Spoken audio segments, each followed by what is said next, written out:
الحمد لله نحمده ونستعينه ونستغفره ونؤمن به ونتوكل عليه ونعوذ بالله من شرور أنفسنا ومن سيئات أعمالنا من يهده الله فلا مضل له ومن يضلله فلا هادي له ونشهد أن لا إله إلا الله وحده لا شريك له ونشهد أن سيدنا ونبينا ومولانا محمدا عبده ورسوله أرسل الله تعالى بالحق بشيرا ونذيرا وداعيا إلى الله بإذنه وسراجا منيرا أما بعد فقد قال الله تعالى عن المجيد والفرقان الحميد فأعوذ بالله من الشيطان الرجيم بسم الله الرحمن الرحيم قل جاء الحق وزهق الباطل إن الباطل كان زهوقا صدق الله مولانا العظيم وصدق رسوله النبي الأمين الكريم وقال تعالى مخبرا وآمرا في عظمة حبيبه الكريم إن الله وملائكته يصلون على النبي يا أيها الذين آمنوا صلوا عليه وسلموا تسليما اللهم صل على سيدنا شفيعنا حبيبنا ونبينا ومولانا محمد وعلى آله وصحبه وبارك وسلم اللهم صل وسلم وبارك على حال محمد وعلى آل محمد.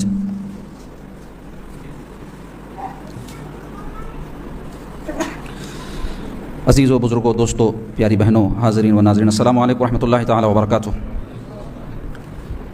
عزیزوں بلا کسی تمہید اور بلا کسی تاخیر کے انشاءاللہ تعالی سیدھا سیرت طیبہ کے بیان، کیونکہ سن ہجری کے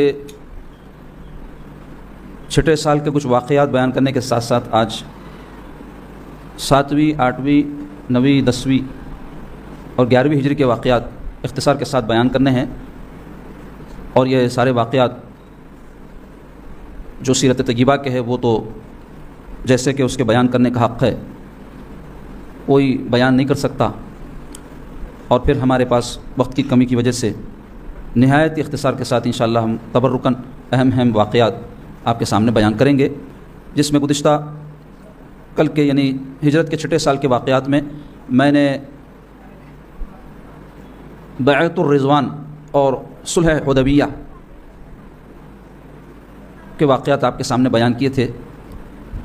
رسول پاک علیہ الصلوۃ والسلام جب صلح حدیبیہ سے فارغ ہوئے اور مدینہ طیبہ تشریف لائے تو پیارے آقا علیہ الصلوۃ والسلام نے اپنے دعوت اور تبلیغ کے کام کو وسعت عطا فرمائی اور مختلف صحابہ کرام کو دعوتی خطوط دے کر کے دنیا کے مختلف حصوں میں روانہ فرمایا. ہرقل روم کے بادشاہ کو کہتے تھے، اس کا لقب تھا ہرقل، اور روم اس زمانے میں سپر پاور تھا، یوں سمجھے کہ آج کا امریکہ. اور دوسری ایک بڑی طاقت تھی فارس، اور فارس کا جو بادشاہ ہے اس کو تو ان دو عظیم اس زمانے کی سلطنتوں کے فرمان رواؤں کو رسول پاک علیہ الصلوۃ والسلام نے دعوتی خطوط ارسال فرمائے. خسرو پرویز نے بد دماغی کا مظاہرہ کرتے ہوئے رسول پاک علیہ الصلوۃ والسلام کے خط کو چاک کر دیا. تو پیارے آقا علیہ الصلوۃ والسلام کو جب اس بات کی خبر پہنچی تو حضور نے فرمایا جس طرح اس نے میرے خط کو چاک کیا ہے بہت جلد اس کی سلطنت بھی ایسے ہی چاک ہو جائے گی. اور تھوڑا عرصہ نہیں گزرا تھا کہ خود اس کے بیٹے نے اس کو قتل کر دیا، اور پھر اس کی حکومت جو ہے ٹوٹ پھوٹ گئی، چکنا چور ہو گئی، اس کے تختہ الٹ گیا اور اس کا اقتدار جاتا رہا. مصر کا جو بادشاہ تھا اس کو عزیز مصر کہتے تھے، تو اس کے پاس بھی حضور پاک علیہ الصلوۃ والسلام نے دعوتی خط روانہ فرمایا. اسی طرح شاہ نجاشی جو حبش کے بادشاہ تھے وہ بھی رسول پاک علیہ الصلوۃ والسلام پر پہلے ایمان لا چکے تھے. اور یمامہ ایک مملکت تھی اس زمانے میں، اس کے بادشاہ کے پاس بھی حضور نے خط بھیجایا. اور غسانی ایک خاندان تھا جو شام کے علاقے پر حکومت کرتا تھا، اور یہ روم کا جو بادشاہ تھا اس کے ماتحت تھا. تو حارث سے غسانی کے پاس بھی سرکار نے خط بھجوایا. تو اس طرح جو اس زمانے میں بڑی بڑی جو سلطنتیں تھیں اللہ کے حکم سے حضور پاک علیہ الصلوۃ والسلام نے ان تک حق کا پیغام پہنچا دیا، حق کی دعوت ان کو دے دی. جن کے مقدر میں اس کو قبول کرنا تھا انہوں نے کیا، جو بدقسمت تھے وہ رد کیے. اور پھر چند برس نہیں گزرے تھے دنیا نے دیکھا کہ ان تمام کی سلطنتوں پر اسلامی حکومت کا غلبہ ہو گیا. خلافت راشدہ میں تقریباً میں جو آپ کے سامنے سلطنتوں کے نام گنوایا وہ ساری سلطنتیں مسلمانوں کے زیر اثر آ گئی. تو حضور پاک علیہ الصلوۃ والسلام جب کفار مکہ سے، کفار قریش سے جنگوں سے ذرا فرصت پا گئے تو اس کام کو حضور صلی اللہ علیہ وسلم نے بڑی سرعت اور وسعت کے ساتھ اختیار فرمایا. اور اسی چھٹے سال ہجرت کے سریہ نجد ہوا. سریہ جیسے میں نے پہلے بتایا آپ کو، وہ جنگی لشکر جس میں حضور کے زمانے میں حضور تشریف نہ لے جا کر کسی اور کو بھیجایا کرتے تھے. فوجی ٹکڑیاں، فوجی لشکر، رسول پاک علیہ الصلوۃ والسلام جس میں خود بنفس نفیس تشریف لے جاتے اس کو کہتے غزوہ. تو یہ جو سریے ہیں، بہت سے سریے ہیں، 47 48 اس سے بھی زیادہ بعض مورخین اور سیرتنگاروں نے ذکر کیے ہیں، اور رسول اللہ صلی اللہ علیہ وسلم کے 17 یا 19 غزوات ہیں. تو ایک سریہ حضور پاک علیہ الصلوۃ والسلام نے نجد کے علاقے میں بھیجایا. نجد کی طرح یہ حجاز کہتے ہیں مکے اور مدینہ کے علاقے کو، اور نجد کہتے ہیں یہ آج کل کا جو ریاض دمام وغیرہ کے علاقے ان کو کہتے ہیں نجد. تو یہ جو علاقے ہیں وہاں پر اس زمانے میں جو قبیلے بستے تھے اس میں ایک قبیلہ تھا بنو حنیفہ. تو اس کا سردار تھا سمامہ ابن اسال اس کا نام تھا. وہ شخص بڑا جری، بڑا بہادر، لیکن رسول اللہ صلی اللہ علیہ وسلم سے اس کو بڑا بغض و عناد تھا. تو یہ لوگ حضور پاک علیہ الصلوۃ والسلام کو جو ہے شہید کرنے اور مسلمانوں کو نقصان پہنچانے کے درپے رہتے تھے. تو پیارے آقا علیہ الصلوۃ والسلام حضرت محمد بن مسلمہ رضی اللہ عنہ کو نجد کے علاقے کی طرف روانہ فرمایا ایک لشکر دے کر کے. تو حضرت محمد بن مسلمہ جا کر کے سمامہ ابن اسال سے جنگ کی تو نوبت نہیں آئی، وہ جو ہے کہیں نکلا ہوا تھا تو آپ اس کو پکڑ لیے اور قیدی بنا کر کے رسول اللہ صلی اللہ علیہ وسلم کی خدمت میں لے کر آئے. تو پیارے آقا علیہ الصلوۃ والسلام کو جب پتہ چلا کہ یہ وہی سمامہ ہے جو سخت دشمن رسول اور مسلمانوں کا جو ہے نفرت کرنے والا ہے، تو اس کو حضور نے حکم فرمایا کہ مدینہ شریف میں جو ہے مسجد نبوی میں لے جا کر کے مسجد نبوی کے تھم سے اس کو باندھو. اور اس سے مقصود یہ تھا کہ وہ معمولات جو مسلمانوں کے ہیں، نمازوں کے اور روزمرہ کی زندگی کے، اور جو اخلاق و کردار ہے، جو نظم اور جو ڈسپلن ہے مسلمانوں کا، اس کو وہ دیکھے اور مسلمان بھی اس کو دیکھیں کہ یہ جو ہے قبیلے کا سردار ہوتے ہوئے کیسا بے بس آج بندھا پڑا ہے. تو جب اس کو باندھ دیا گیا، پیارے آقا صلی اللہ علیہ وسلم تشریف لائے اور سمامہ سے پوچھا کہ سمامہ کیا حال ہے؟ تو کہنے لگا کیا ہے، سب ٹھیک ہے معاذ اللہ، کیونکہ غرور و تکبر میں ڈوبا ہوا تھا. حضور نے پھر پوچھا کہ کیا چاہتے ہو؟ تو کہنے لگا کیا چاہتے ہیں؟ اگر آپ مجھے قتل کریں گے تو خونی آدمی کو قتل کریں گے، یعنی میرا بدلہ لیا جائے گا. آپ مجھے قتل کر کے خاموش لوگ میرے بیٹھ جائیں گے، آپ یہ نہ سمجھیں. البتہ آپ اگر مجھے چھوڑ دیں گے، کچھ پیسے ویسے اگر آپ چاہتے ہیں معاذ اللہ، تو آپ کو کچھ رقم دے دی جائے گی. اس غرور اور تکبر سے اس نے ایسی باتیں کی. سرکار پاک علیہ الصلوۃ والسلام کچھ ارشاد نہیں فرمایا تشریف لے لیں. ویسے ہی بندہ ہوا رہا. پھر دوسرے دن حضور تشریف لائے اور وہی مکالمہ ہوا، پھر اس کا وہی جواب رہا. پھر پیارے آقا صلی اللہ علیہ وسلم تشریف لے گئے. تیسرے دن اسی طرح کے مکالمے کے بعد حضور نے فرمایا کہ سمامہ کو کھول دو. تو سمامہ کو کھول دیا گیا. حیران ہے سمامہ، وہ تو سمجھا تھا کہ میں اتنی بڑی بڑی باتیں کیا اور جان تو جانی ہی ہے. لیکن اس کے برعکس اس نے جب رسول اللہ صلی اللہ علیہ وسلم کا سلوک دیکھا تو فوری قریب میں ایک کھجور کے باغ میں وہ گئے اور غسل کر کے آئے اور رسول پاک علیہ الصلوۃ والسلام سے کہنے لگے مجھے کلمہ پڑھا دیجیے. پیارے آقا علیہ الصلوۃ والسلام نے ان کو کلمہ جب پڑھایا تو مسجد نبوی میں کھڑے کر کہنے لگے خدا کی قسم ہے محمد عربی صلی اللہ علیہ وسلم، آج سے پہلے مجھے آپ کے چہرے سے زیادہ کوئی چہرہ روئے زمین پر ناپسندیدہ نہیں تھا. آج سے پہلے شہر مدینہ سے زیادہ کسی شہر سے مجھے نفرت نہیں تھی. آج سے پہلے دین اسلام سے زیادہ مبغوض دین میرے نزدیک کوئی نہیں تھا. لیکن قسم ہے کعبے کے خدا کی کہ آج کے بعد آپ کے چہرے سے زیادہ کوئی چہرہ میرے نزدیک محبوب نہیں ہے. آپ کے دین سے زیادہ کوئی دین محبوب نہیں ہے، اور آپ کی کتاب سے زیادہ کوئی کتاب محبوب نہیں ہے. یا رسول اللہ، میں عمرے کے لیے جا رہا تھا، آپ کے جو ہے صحابہ مجھے پکڑ کر کے لے آئے.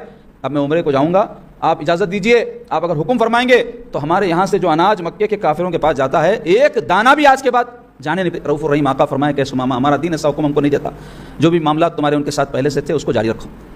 تو یہ بڑا ایک ایمان افروز واقعہ ہے اس ضمن میں سریہ نجد کے حوالے سے، اس واسطے میں آپ سے ذکر کر دیا. اسی طرح ہجرت کے 6 سال کا اور ایک اہم واقعہ ہے ابو رافع یہودی کا قتل. کعب ابن اشرف یہودی کے قتل کا بیان اس سے قبل گزرا. وہ بڑا دسیسہ کار اور بڑا فتنہ پرور تھا. رسول اللہ صلی اللہ علیہ وسلم کی شان میں ہجو اور گستاخیاں کیا کرتا تھا، سازشیں کیا کرتا تھا. قتل کرنے کی سازش نے بنائی تھی سرکار کے بارے میں، تو اس کو قتل کر دیا گیا تھا. تو اسی طرح کا یہ ابو رافع بھی تھا. اس کا اصل نام عبداللہ ابن الحقیق یا بعض روایتوں میں سلام بن الحقیق آیا ہے. تو یہ بھی جو ہے دولت مند تھا، یہودی تھا، سردار تھا اپنے قبیلے کا. یہ بھی سازشیں کیا کرتا تھا. اور جنگ خیبر جو ہوئی، جنگ خندق، اس میں جا کر کے کفار قریش کو بھڑکایا تھا یہ بھی. اور اس کی جو ہے فتنہ پروریاں بڑھتی جا رہی تھی. تو حضرت عبداللہ ابن عتیق رضی اللہ عنہ سرکار سے اجازت کی کہ یا رسول اللہ اگر آپ حکم دیں تو ہم اس کا جو ہے فتنہ ختم کر دیتے ہیں. تو حضور پاک علیہ الصلوۃ والسلام نے ان کو اجازت دی. تو اپنے ساتھیوں کے ساتھ، جن میں عبداللہ ابن انیس، حضرت ابو قتادہ، حضرت حارث بن ربعی اور مسعود ابن سنان رضی اللہ عنہ کو لے کر کے اس کے دیوڑی میں پہنچے. خلا تھا اس کا بہت بڑا، اس کی پھاٹک شام کے وقت بند ہونے والی تھی. تو آپ یہ سوچ کر کے اگر اندھیرا چھا جائے تو ہم خاموشی سے گھس جائیں. عین جو ہے اس کی دیوڑی کے دروازے کے پاس ایسی حالت میں تشریف فرما ہو گئے جیسے کوئی ضرورت کے لیے بیٹھتا ہے. تو چوکیدار پکارتا رہا کہ بھائی جلدی آؤ جلدی آؤ، دروازہ بنو. رات کے زمانے میں جو قلعے رہتے تھے مغرب کے ساتھ دروازے بند کر دیتے تھے، اندر ایسو اندر، باہر ایسو باہر. تو بہرحال آپ تاخیر کروائے اور جب اندھیرا چھا گیا تو پھر آپ جو ہے اندر داخل ہوئے اور خاموشی سے اپنے ساتھیوں کو بھی اندر جو ہے آپ داخل کروا دیے. اور جب رات میں اچھی طرح اندھیرا چھا گیا تو آپ ابو رافع کی ڈیوڑی کے اندر داخل ہوئے اور کمرے کا دروازہ اندر سے بند کر دیا تاکہ یہ باہر بھاگنے نہ پائے۔ اب رات کا وقت جب ہوتا ہے تو لوگ روشنی کم کر دیتے ہیں، اس زمانے میں تو یہ لائٹاں وغیرہ بھی نہیں تھے، چراغ تھا، تو وہ چراغ کی بالکل ہلکی سی روشنی تھی، تو آپ آواز دیے اس کو ابو رافع کو۔ ابو رافع تو اپنے کمرے کے اندر کسی کی آواز سنا تو وہ سمجھ گیا کہ کچھ گڑبڑ ہے، لیکن وہ فوری کون ہے بلکہ جواب دے دیا، تو اندھیرے میں آپ اس کی آواز کے رخ پر وار فرمائیں۔ پہلا وار مس ہو گیا، پھر آپ دوبارہ اس پر وار کیے اور اس کو واصل جہنم کر دیے۔ اور چونکہ اندھیرا تھا اور آپ نکل کر جب آ رہے تھے اس کی ڈیوڑی میں تو بڑی بڑی سیڑھیاں ہوتی ہیں پتھر کی، تو وہ پاؤں جو ہے آپ کا صحیح ٹک نہیں سکا اور آپ گر گئے، جس کی وجہ سے آپ کے پیر کی جو ہے ہڈی ٹوٹ گئی۔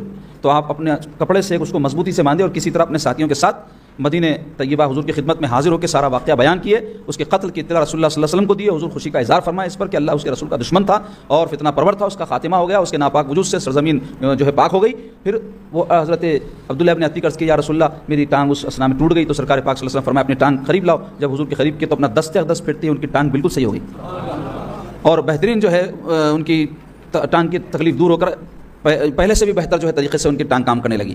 تو یہ تھے ہجرت کے 6 سال کے واقعات میں سے چند واقعات۔ آئیے ہجرت کے 7ویں سال کے واقعات میں ایک اہم واقعہ ہے غزوہ ذات القرد، اور جیسے میں نے عرض کیا غزوہ کہتے ہیں اس جنگ کو جس میں رسول اللہ صلی اللہ علیہ وسلم خود تشریف لے گئے۔ تو واقعہ یہ ہے کہ عبد الرحمن ابن عینہ فرازی نام کا ایک شخص جو ہے رات کے وقت میں مدینہ شریف کے اطراف جو مسلمانوں کی بستیاں تھیں اس پر اٹیک کیا، حملہ کیا اور فصل کو مسلمانوں کی آگ لگا کر جلا دیا اور بعض صحابہ اکرام کو زخمی کیا۔ تو حضرت سلمہ بن اکوع رضی اللہ عنہ صحابی ہیں، وہ وہاں پر نگرانی کے لیے متعین تھے، تو انہوں نے جو ہے کیا کیا کہ اس پر تیر اندازیاں شروع کر دی، تو وہ نکل کر کے بھاگا اور پھر سرکار پاک صلی اللہ علیہ وسلم کو جب اس بات کی خبر ہوئی تو پیارے آقا صلی اللہ علیہ وسلم چند سواروں کو لے کر کے اس کے تعاقب میں تشریف لے گئے۔ تو یہ جو ہے بھاگتے بھاگتے کیا کیا کہ اس کے پاس بہت ساری چادریں وغیرہ تھی، وہ پھینکتا ہوا گیا۔ تو حضرت سلمہ بن اکوع رضی اللہ عنہ سرکار سے عرض کہ یا رسول اللہ میں ان سب کو بھگا دیا تیر مار مار کے اور پانی تک نہیں پینے دیا، اگر ہم ان کا تعاقب کریں تو ممکن ہے کہ ہم ان کو پکڑ سکتے ہیں۔ تو رسول اللہ صلی اللہ علیہ وسلم فرمائے اب یہ بھاگ گیا ہے تو چھوڑو ان کو۔ سرکار پاک رحمۃ اللہ علیہ تھے، موقع دیتے تھے ہر ایک کو، تو فرمائے بھاگ گیا ہے تو چھوڑ دو اس کے حال پر۔ پھر اللہ نے جو ہے مال غنیمت بھی ہم کو عطا کر دیا، جو چادریں وغیرہ وہ پھینک کے گیا تھا وہ مسلمانوں کو حاصل ہوئے، تو حضور پاک صلی اللہ علیہ وسلم اس لشکر میں اس کو تقسیم فرما دیے۔ اس کے علاوہ جو اہم ترین واقعہ ہجرت کے 7ویں سال واقع ہوا وہ تھا جنگ خیبر کا واقعہ۔ یہ خیبر کیا ہے؟ خیبر جو ہے یہودیوں کا اس زمانے میں گڑھ تھا، جیسے آج آپ سمجھ لیں کہ جو ناجائز قبضہ فلسطین کی سرزمین پر کر کے یہودیوں نے اسرائیل قائم کیا، ویسے اس زمانے میں خیبر ان کا اڈا تھا۔ خیبر کیا تھا؟ یہ 8 قلعوں کا مجموعہ تھا، اور وہ قلعوں کے نام تھے، اس میں ایک کا نام تھا قتیبہ، ایک کا نام تھا نائم، ایک کا نام تھا شق، ایک قلعے کا قموس، نطات، اس طرح صعب، وطیق اور سلالم، یہ 8 قلعے تھے۔ تو یہ ایک ایک قلعہ ایک ایک محلہ تھا اور بڑا مضبوط ان کا گڑھ تھا، اس میں ان کی فوجیں تھیں، ان کے جو ہے اطراف میں سارے باغات تھے اور ان کا پورا ایک سسٹم تھا، اور یہ بڑے طاقتور بھی تھے مالی اعتبار سے، جنگی اعتبار سے، اور اس علاقے میں ان کا بڑا زبردست اثر تھا، لیکن سب کے ساتھ ساتھ یہ بڑے فتنہ پرور تھے۔ اور جیسے کہ واقعات گزرے کہ جب مدینہ شریف سے قبیلہ بنو نذیر، بنو قریظہ، بنو قینقاع کو ان کی بد عہدی کی وجہ سے رسول پاک علیہ الصلوۃ والسلام مدینہ سے نکال دیے تھے، تو وہاں کے جو سردار تھے وہ خیبر جا کر کچھ بس گئے، کچھ ازریات ایک علاقہ ہے وہاں چلے گئے تھے، تو وہاں خاموش بیٹھے نہیں رہے یہ خیبر میں، قریش مکہ کو بھڑکا کر جنگ خندق کے لیے تیار کیے۔ اس کے علاوہ پھر یہ پلاننگ کر رہے تھے کہ غطفان ایک بڑا جنگجو قبیلہ تھا، اس سے بات کر کے رسول اللہ صلی اللہ علیہ وسلم پر حملہ کرنے کا پلان یہ بنائے تھے۔ رسول اللہ صلی اللہ علیہ وسلم کو اس بات کی خبر ملی اور حضور پاک علیہ الصلوۃ والسلام قریش مکہ سے صلح نامہ بھی فرما لیے تھے، تو اب یہ لوگ جو قریش ہے یہ ان کی مدد کو آئے، اس کا امکان بھی ختم ہو گیا تھا۔ تو پیارے آقا علیہ الصلوۃ والسلام خیبر کا ارادہ فرمائے اور 1600 صحابہ اکرام کو لے کر کے خیبر پہنچے۔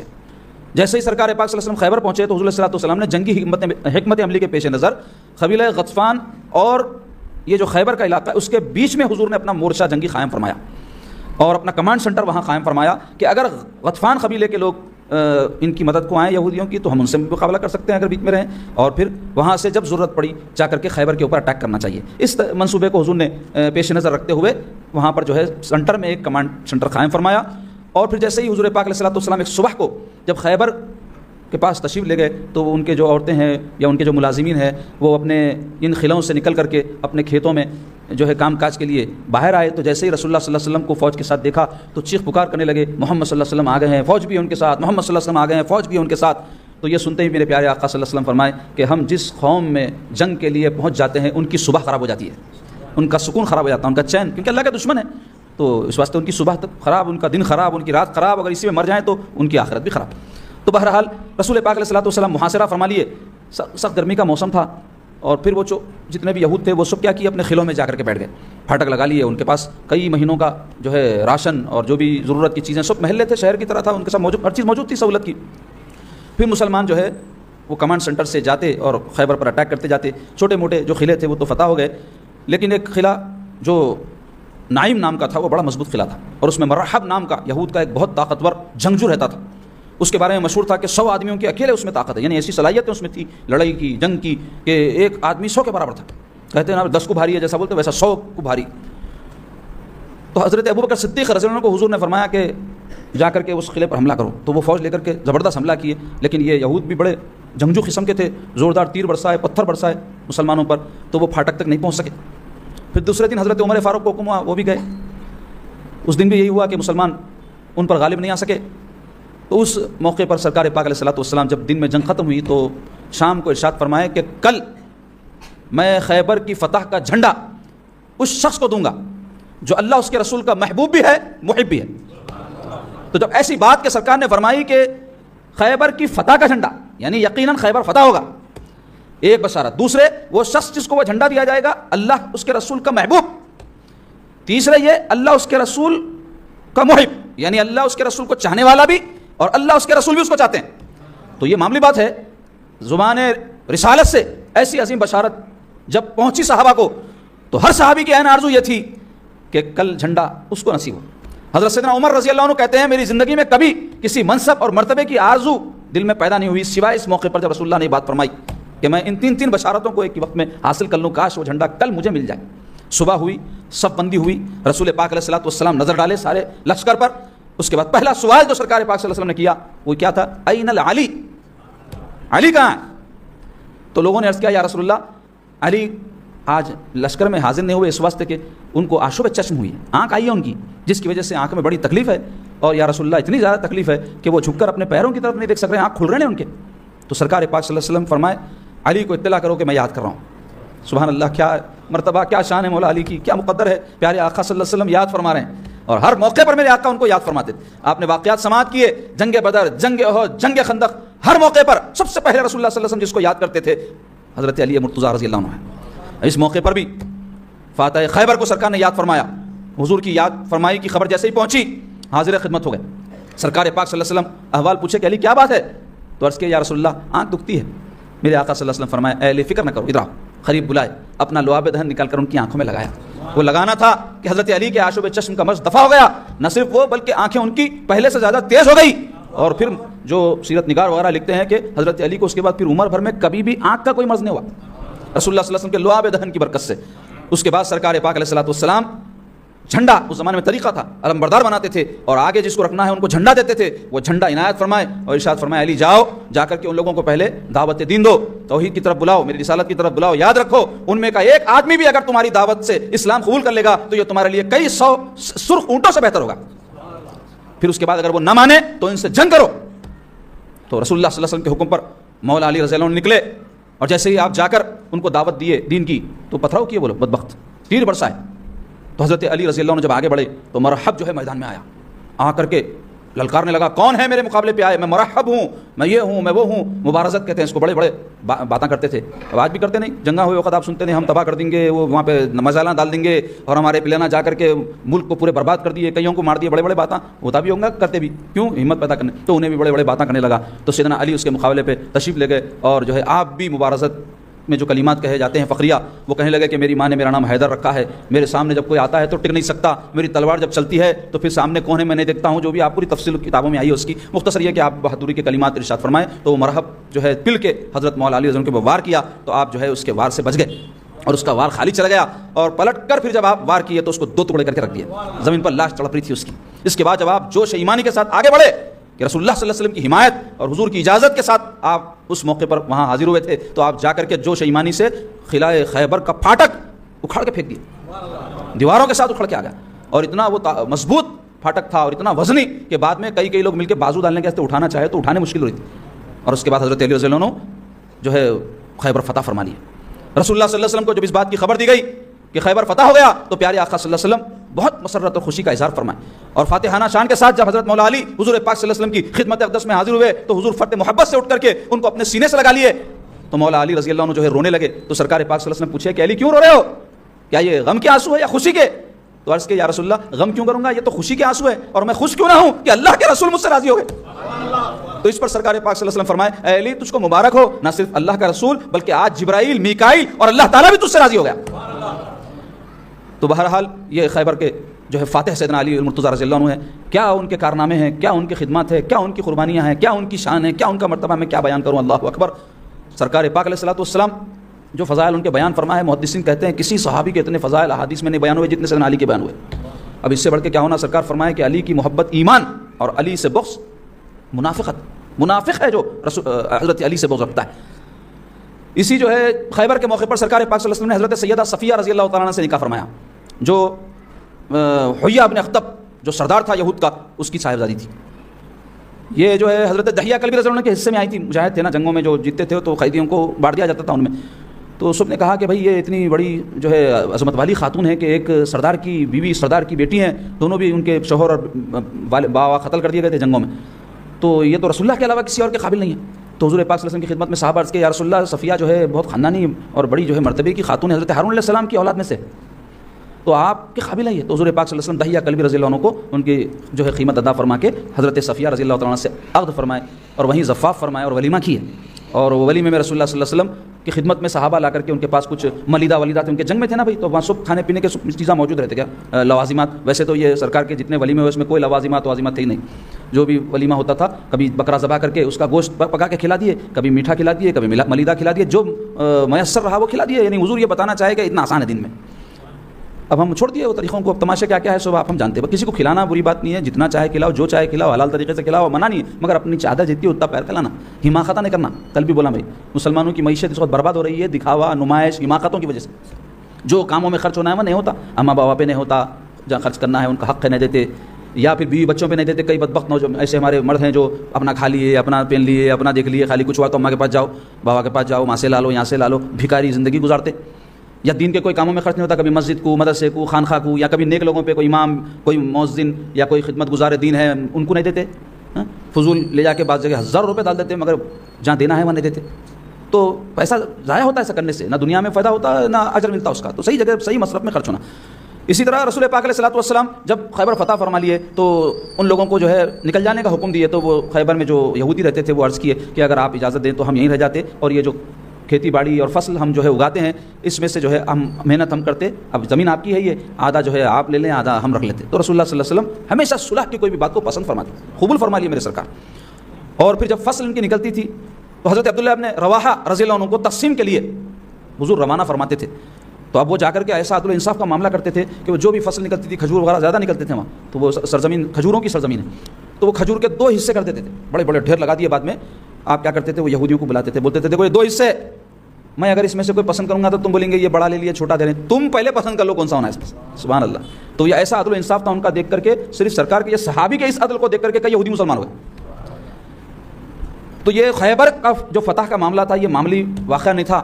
اس کے بعد سے یہ جو بدبخت یہودی ہے ان کی کمر ٹوٹ کے رہ گئی. اس کے بعد اب یہ کسی قابل ہی نہیں رہے مسلمانوں کے مقابلے میں کبھی آ سکے. جیسا کہ قریش جنگ خندق میں شکست خوردہ اور نا پکار بن گئے تھے، ویسے ہی جو ہے یہ بدبخت بھی اب اس جنگ کے بعد میں ان کا کوئی جو ہے ویلیو باقی نہیں. اس علاقے میں جو ان کا روب دبدبا تھا وہ ہمیشہ ہمیشہ کے لیے ختم ہو گیا. پھر وہاں سے سرکار پاک صلی اللہ علیہ وسلم کو خبر ملی کہ وادی القرا ایک قریبی وادی تھی، وہاں بھی یہودی بستے تھے، وہ لوگ جنگ کی تیاری کر رہے ہیں. تو سرکار پاک علیہ الصلوۃ والسلام کچھ صحابہ کا لشکر لے کر وہاں پر تشریف لے گئے. تو یہ جو وادی تیما ایک مقام ہے، اور فدق باغ فدق کا واقعہ سنتے رہتے ہیں کہ راوزیاں بہت پکارا کرتے رہتے اس کے اوپر. تو یہ جو فدق اور تیما کے درمیان میں یہ وادی القرا تھی. تو رسول پاک علیہ الصلوۃ والسلام جب وہاں گئے تو وہ پہلے سے چونکہ تیاری یہود کر کے رکھے تھے اور شدید اٹیک مسلمانوں پہ کیے. تو حضور پاک علیہ الصلوۃ والسلام کے خادم تھے، مدعم ان کا نام تھا، وہ شہید ہو گئے. پھر مسلمان پلٹ کر جب ان پر اٹیک کیے تو 10 یہودی قتل کر دیے گئے اور وادی قرا مسلمانوں کو حاصل ہو گئی. تو رسول پاک علیہ الصلوۃ والسلام نے ان لوگوں سے بھی جو ہے اسی طرز پر جیسے کہ خیبر والوں سے صلح فرمائی تھی ویسے ہی صلح فرما لی. پھر فدق جو مقام ہے وہاں پر جو یہودی بستے تھے وہ جب دیکھے کہ ہمارے لوگوں کا انجام برا ہو رہا، ہم لڑے تو ہمارا بھی برا ہو جائے گا، اس لیے وہ لڑائی کرنے کے لیے تیار نہیں ہوئے بلکہ وہ بھی صلح کر لیے. تو چونکہ اس میں جو ہے صرف صلح ہوئی تھی اور کوئی لڑائی اور جنگ کی نوبت نہیں آئی تھی، رسول اللہ صلی اللہ علیہ وسلم وہ سارے جو فدق کا معاش تھی وہ سب اپنے پاس رکھ لیے، اس کے زمینات اپنے استعمال کے لیے، اپنے گھر والوں کے خرچ کے لیے رسول پاک علیہ الصلوۃ والسلام اس کو رکھ لیے. اور اسی طرح یہ جو 7ویں ہجری ہے اس کے اہم واقعات میں عمرۃ القضاء ہے. 6 ہجری کے واقعات میں بات گزری تھی. رسول اللہ صلی اللہ علیہ وسلم جب عمرے کے لیے تشریف لے گئے تو کفار حضور کو داخل ہونے نہیں دیے. تو وہاں صلح حدیبیہ کی نوبت آئی تھی نا, تو اس میں ایک نقطہ کیا تھا, پوائنٹ کیا تھا کہ مسلمان اس سال تو عمرہ نہیں کریں گے, آئندہ سال آئیں گے اور 3 دن سے زیادہ مکہ مکرمہ میں نہیں ٹھہریں گے اور کوئی جنگی ہتھیار سوائے تلوار کے اپنے ساتھ نہیں لائیں گے. تو اس کے مطابق رسول اللہ صلی اللہ علیہ وسلم اعلان فرما دیے کہ ہم کو جو ہے عمرے کے لیے خزا جو اس وقت نہیں کر سکے تھے, خزا کے لیے جانا ہے. تو 2000 کے قریب صحابہ رسول اللہ صلی اللہ علیہ وسلم کے ساتھ ہو گئے اور ذی القعدہ کے مہینے میں رسول پاک علیہ الصلوۃ والسلام عمرۃ القضاء کے لیے تشریف لے گئے. اور جب حضور پاک علیہ الصلوۃ والسلام جانے لگے تو حضور فرمائے کہ دیکھو یہ کفار پہ اپن بھروسہ نہیں کر سکتے, ہتھیار رکھو. حضور پاک صلی اللہ علیہ وسلم جب ہتھیار لے کے جا رہے تھے اور وہاں قریش مکہ کو خبر ہوئی کہ حضور ہتھیار کے ساتھ آ رہے ہیں, تو وہ لوگ اپنے نمائندے کو بھیجائے کہ صلح نامہ میں تھا کہ آپ ہتھیار لے کر مکے میں داخل نہیں. حضور فرمایا مکے میں ہتھیار لے کے داخل نہیں ہوں گے, لیکن جہاں تک ہم لے جا سکتے ہیں ہتھیار لے جائیں گے. اور پھر وہاں آگے جانے کے بعد مکے کے قریب ایک ڈیپو بنا کر وہاں سارے ہتھیار محفوظ کر دیا. کچھ صحابہ کو اس کی ذمہ داری جو ہے سونپ دی سرکار نے. اس میں بھی دیکھو رسول اللہ صلی اللہ علیہ وسلم کے اس عمل میں ہمارے لیے اسوہ ہے کہ جب زندگی کی جنگ تو انسان لڑتے رہتا, زندگی بھی ایک جنگ ہے نا, مختلف مسائل روز آتے رہتے زندگی میں, انسان اس کو لڑتے ہوئے زندگی آگے بڑھتے رہتی. ایسے ہی اگر خدا نہ خواستہ کوئی دشمنوں سے, اب یہ مسلمان کے دشمن نہیں ہوتے, ہم بنا لے رہے ہیں, یا پھر بھائیاں ایک دوسرے کے دشمن ہو جاتے, یا پھر رشتہ داروں میں اور بھی دیگر رشتہ داریاں ہیں جس میں ایک دوسرے کے دشمن ہوتے, وہ مراد نہیں ہے. سب سے بڑا دشمن تو اپنا نفس ہے اور شیطان ہے, اس سے ہم کو مقابلہ ہے. تو اس کے لیے بھی ہمارے پاس ایک ڈیپو ہے نا ہتھیار کا, وہ کیا ہے اللہ والوں کی صحبت, وہ کیا ہے مجاہدہ, روزے, نماز, ذکر, تلاوت, نفس کی مخالفت, یہ سب کیا ہے ہتھیار ہے یہ شیطان کے خلاف.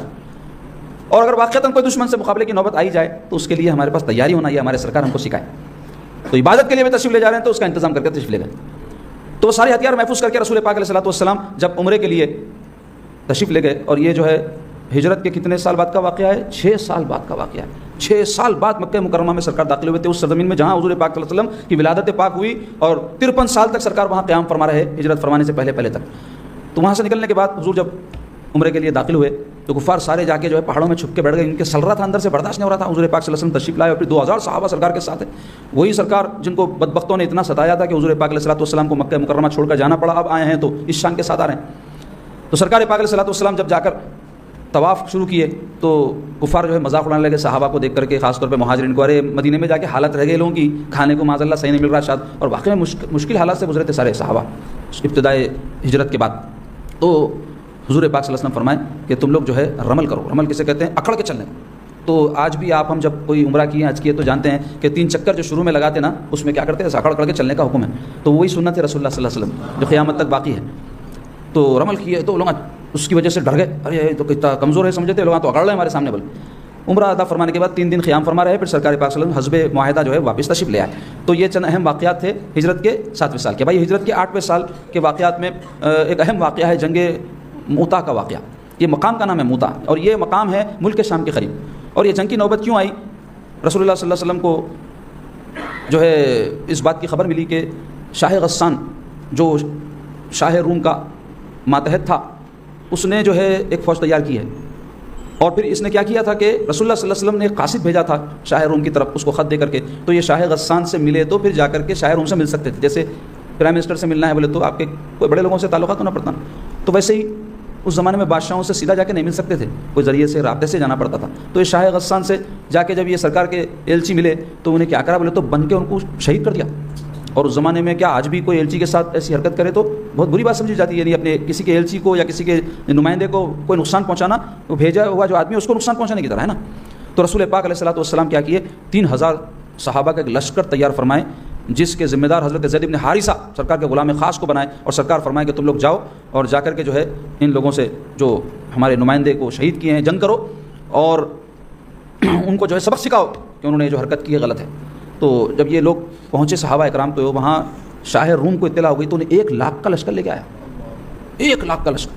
تو مورخین لکھتے ہیں صحابہ اکرام کی روایت سے کہ صحابہ کی فوج جو ہے ایسی معلوم ہو رہی تھی جیسے ایک سفید گھوڑے کے چہرے کے اوپر کالے رنگ کا نشان ہو. تو وہ کالے رنگ کا جو نشان ہے وہ صحابہ کی فوج معلوم ہو رہی تھی, اور باقی سارا سفید جو رنگ ہے گھوڑے کا وہ شاہ روم کی فوج تھی. 1 لاکھ ادھر 3000 کی طرف کے مقابلے نہیں ہے. مگر ایسے موقع پر بھی یہ 3000 کے لشکر نے وہ بہادری دکھائی کہ جب دشمن نے ان کو گھیر لیا تو اس 1 لاکھ کے گھیرے سے نکلنا ناممکنات میں سے تھا, لیکن یہ ان سے مقابلہ کر کے اپنے ساتھیوں کی جان بچا کر کے ان کے گھیرے سے نکلے.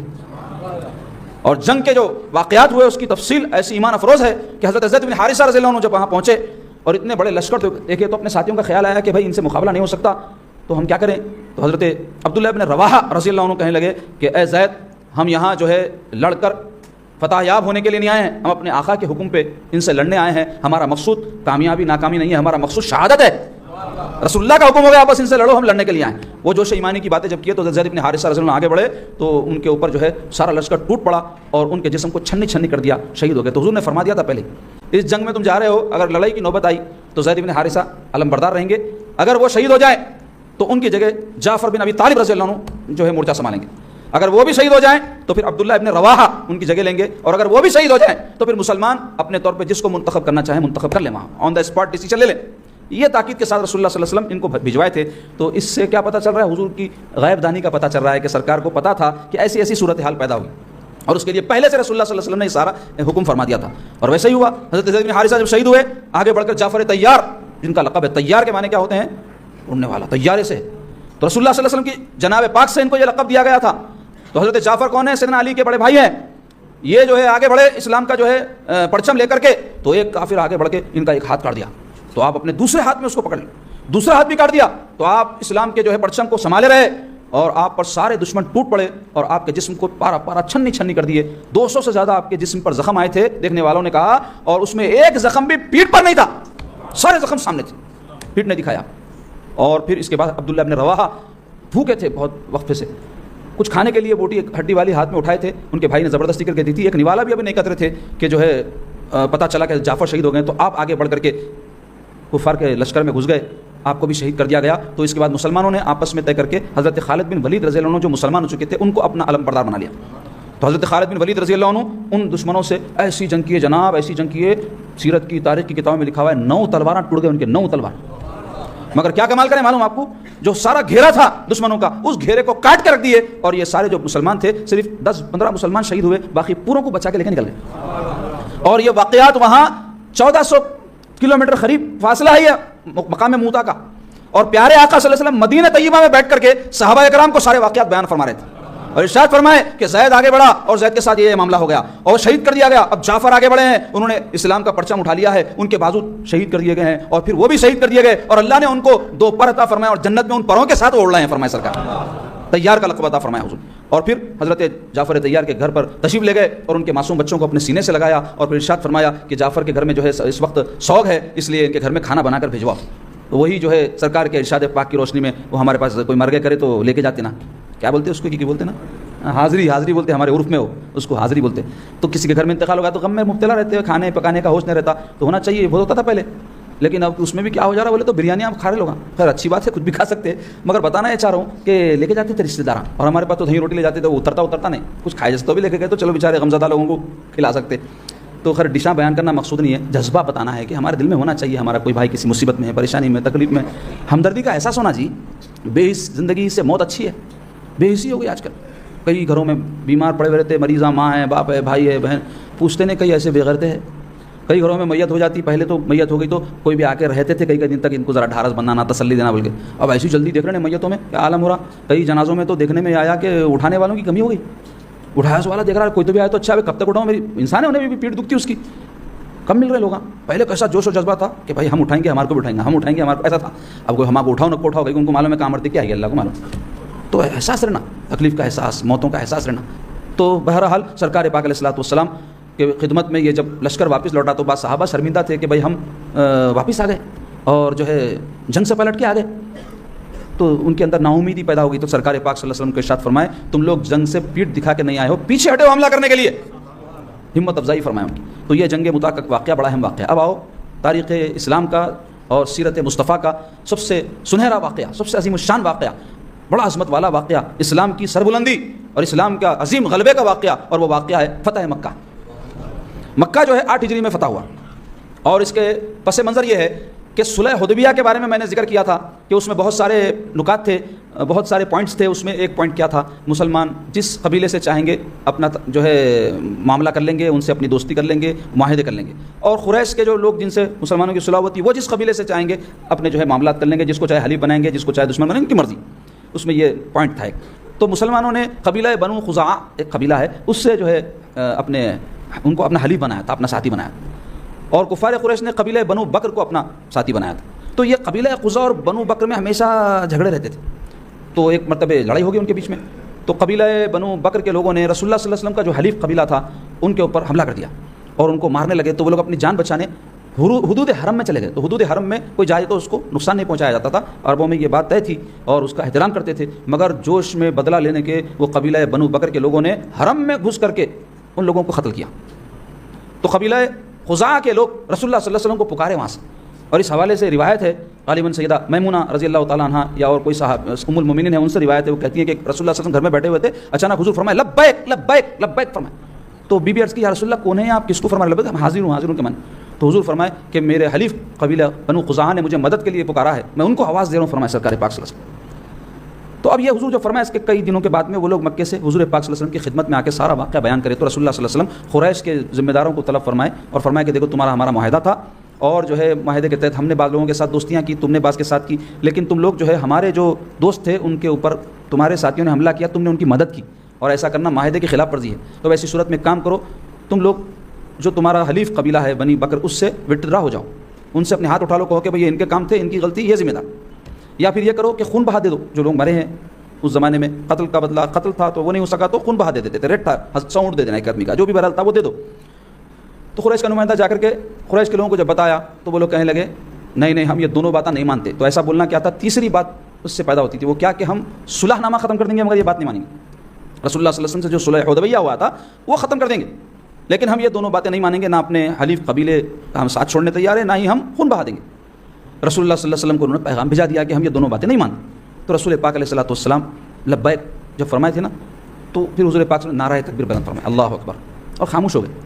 اب یہ بولنے کو بول دیے لوگ, ہاں بعد میں سوچے کہ یہ کیا غلطی کر دی ہم, اب ایسی صورت میں تو مسلمان کبھی بھی مکے پہ حملہ کر دے سکتے, تو ہمارا کیا ہوگا. تو ابو سفیان جو زمانے میں سردار تھا, بعد میں چل کر کے وہ مسلمان ہوئے فتح مکہ کے موقع پر, تو وہ جو ہے حضور پاک صلی اللہ علیہ وسلم کی خدمت میں آئے صلح نامے کی تجدید کرنے کے لیے. اور آئے تو ان کی صاحبزادی تھی بی بی ام حبیبہ رضی اللہ تعالیٰ عنہ, حضور کی زوجہ پاک, تو ان کے پاس بھی گئے بیٹی سے ملنے. جا کر کے رسول اللہ صلی اللہ علیہ وسلم کا جو بستر مبارک تھا اس پہ بیٹھنا چاہتے تھے, تو بی بی ان کو بیٹھنے نہیں دی اور فرمائی کہ آپ مت بیٹھو, کھڑے ہو جاؤ. بولے تو بولے بیٹی کیا بات کر رہے ہیں آپ, میرے کو ناپاک سمجھ رہے ہیں کیا؟ تو بولے ہاؤ آپ کفر و شرک کی نجاست میں ہے اور یہ اللہ کے رسول کا پاک بستر ہے. تو کہنے لگے ارے تو میری بیٹی ہے. تو بولے بیٹی ویٹی سب اپنی جگہ, مگر سرکار کے بستر پہ نہ بیٹھنا. تو بڑے شرمندہ ہو کے وہاں سے نکلے اور جا کے رسول اللہ صلی اللہ علیہ وسلم سے کہنے لگے کہ جو بھی ہو گیا, اب ہم جو ہے صلح کی تجدید کرنے کے لیے ہیں. تو حضور ایک بھی بات نہیں فرمائے. تو پریشان ہو کے کرنا تو کیا کرنا, نہ حضور ہاں بولے نہ بولے. تو سیدنا علی کے پاس گئے, جا کر کے ان سے کہا کہ بھائی آپ کوئی تدبیر بتائیے, میں کیا کروں, آپ حضور کے مقرب ہے, آپ کو معلوم ہے حضور کا مزاج پاک. تو بولے ہم حضور سے سفارش کرتے نہیں, کیونکہ حضور خود اتنے مہربان ہیں ہر ایک کے اوپر کہ سفارش کی ضرورت ہی نہیں ہے, ہم کیا سفارش کریں گے. اور یہ حقوق کے بارے میں, عدل و انصاف کے بارے میں حضور پسند نہیں فرماتے کسی کی سفارش کو. اب ایک کام کرو, میرا ایک مشورہ ہے, وہ کس حد تک کامیاب ہوتے نہیں ہوتے مجھے نہیں معلوم, تم جا کے مسجد نبوی میں اعلان کر دو کیا کہ ہم صلح نامے کی تجدید کر دیے. تو بولے یہ تو کوئی بات نہیں ہوئی, میں بول بھی دوں گا. تو جواب نہیں آیا تو اب تمہاری قسمت بولے. اب جا کے انہوں اعلان کرے, حضور کچھ نہیں فرمائے. اس کے بعد یہ لوٹ گئے واپس نامراد ہو کے, اور جا کر کے اپنے لوگوں کو سارا واقعہ سنایا. تو لوگ بولے یہ کیا بات ہوئی, نہ ادھر کے ہوئے نہ ادھر کے تذبذب میں آ گئے ہم, نہ ہی صلح کی تجدید ہوئی, نہ ہی ہم کو یہ سمجھ میں آ رہا ہے کہ اب کیا ہونے والا ہے. تو ایک دن رسول پاک علیہ الصلوۃ والسلام اپنے صحابہ سے فرمائے کہ ہم کو ایک سفر پہ جانا ہے. حالانکہ پیارے آقا صلی اللہ علیہ وسلم کی عادت مبارکہ تھی, پہلے سے کس طرف تشریف لے جاتے صحابہ کو فرما دیتے تھے کہ ہم کو یہاں جانا ہے. اس موقع پر حضور نہیں فرمائے, یہاں تک کہ اپنی محبوب زوجہ سیدہ عائشہ صدیقہ رضی اللہ تعالیٰ عنہ سے بھی نہیں فرمائے. ابوبکر صدیق رضی اللہ عنہ آ کے اپنی صاحبزادی سے پوچھے بیٹی آپ کو معلوم ہے کیا حضور جو ہے کہاں تشریف لے جا رہے ہیں, کیونکہ حضور جو ہے ہم کو فرمائے کہ چلنا ہے. تو بولے نہیں ابا جان, حضور پاک صلی اللہ علیہ وسلم ہتھیار تیار کرنے کا حکم دیا میرے کو, میں سب ہتھیار نکال کے صاف ستھرا کر کے تیار کر دی, مگر کہاں جا رہے ہیں میرے کو بھی نہیں فرمائے سرکار. تو اس طرح رازداری رسول اللہ صلی اللہ علیہ وسلم رکھے, اور پھر صحابہ اکرام کو لے کر کے سرکار پاک علیہ الصلوۃ والسلام مکہ مکرمہ کی طرف پیش قدمی فرمائے.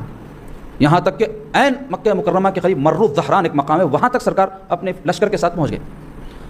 اب یہ جیسے ہی اس مقام پر سارا لشکر رکا اور شام ہوئی اور کھانا بنانے کا وقت آیا, تو رسول پاک علیہ الصلوۃ والسلام اپنے صحابہ سے فرمائے کہ دیکھو ہر شخص اپنے اپنے کھانے کا علیحدہ چولہا جلائے.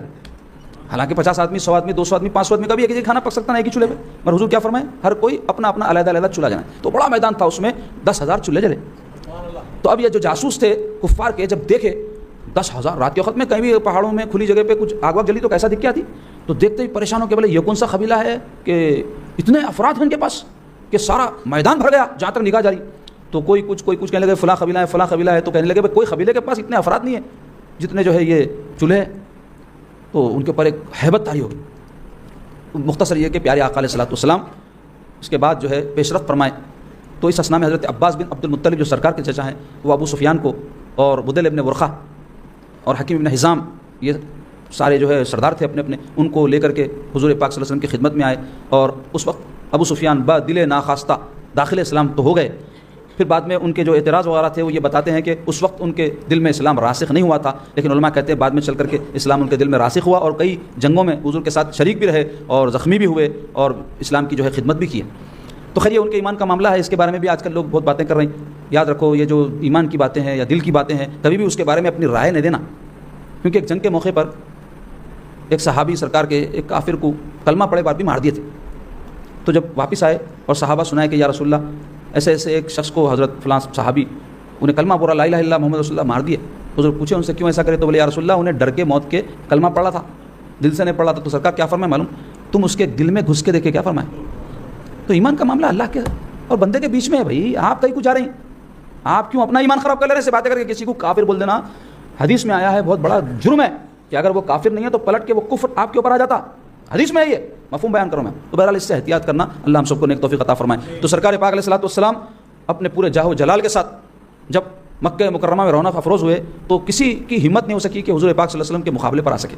ہاں بعض جو ہے بدبخت کوشش کرے، لیکن رسول اللہ صلی اللہ علیہ وسلم اس کا بھی انتظام فرمائے تھے، لیکن کوئی بڑی جنگ کی نوبت نہیں آئی۔ بڑا شہر تھا نا ام القریٰ، مقدس سرزمین، تو سرکار چاہتے تھے کہ کم سے کم خون خرابے کے ساتھ شہر فتح ہو جائے، اور میرے آقا کی مرضی کے مطابق اللہ تعالیٰ نے سارا انتظام فرما دیا، اور سرکار پاک علیہ الصلوۃ والسلام فاتحانہ شان کے ساتھ مکہ مکرمہ میں داخل ہوئے، اور جو حجون نام کا ایک مقام ہے وہاں پر اسلام کا جھنڈا حضور نے گاڑا، اور سرکار پاک علیہ الصلوۃ والسلام سب سے پہلے مکہ مکرمہ میں سیدنا علی المرتضیٰ رضی اللہ عنہ کی بہن ام ہانی، سرکار کی بڑی عاشقہ تھی وہ، ان کے گھر تشریف لے گئے، ان کے گھر کو رونق بخشے، جا کر کے سرکار غسل فرمائے وہاں، اور 8 رکعت چاشت کی نماز ادا فرمائے، اور پھر ان سے فرمائے کہ ام ہانی کچھ ہمارے لیے کھانے کو لاؤ۔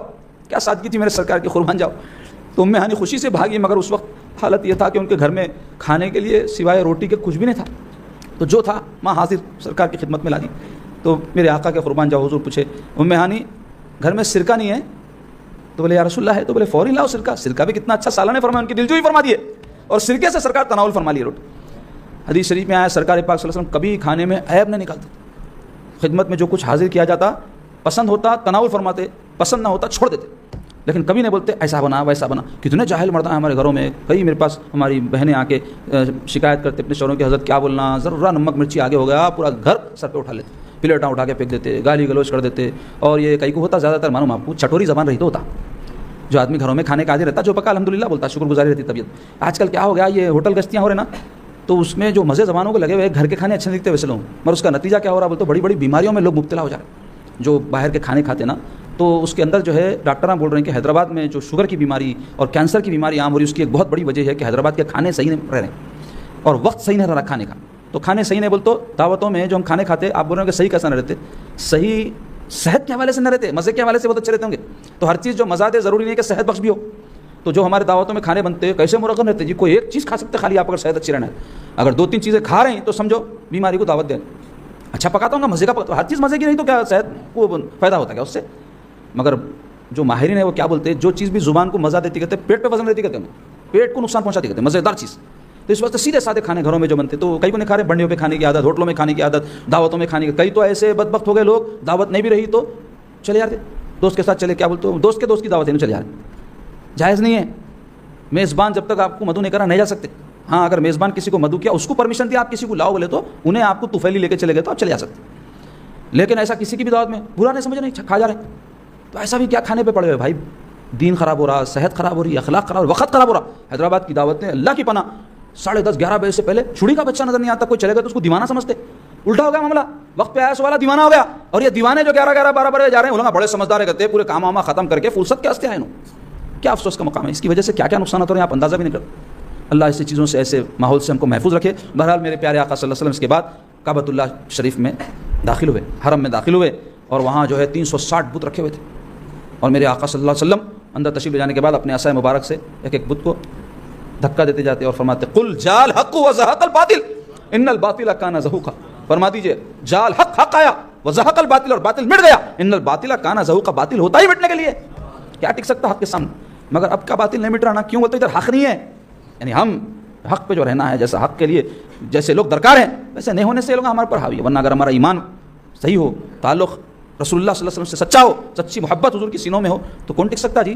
تاریخ گواہ ہے، دنیا نے دیکھا کیا کیا کارنامے کر کے بتائے، صحابہ کرام، اولیاء کرام، اہل بیت اطہار، کارناموں کی داستانیں دنیا کا رخ پلٹ کر رکھ دیے.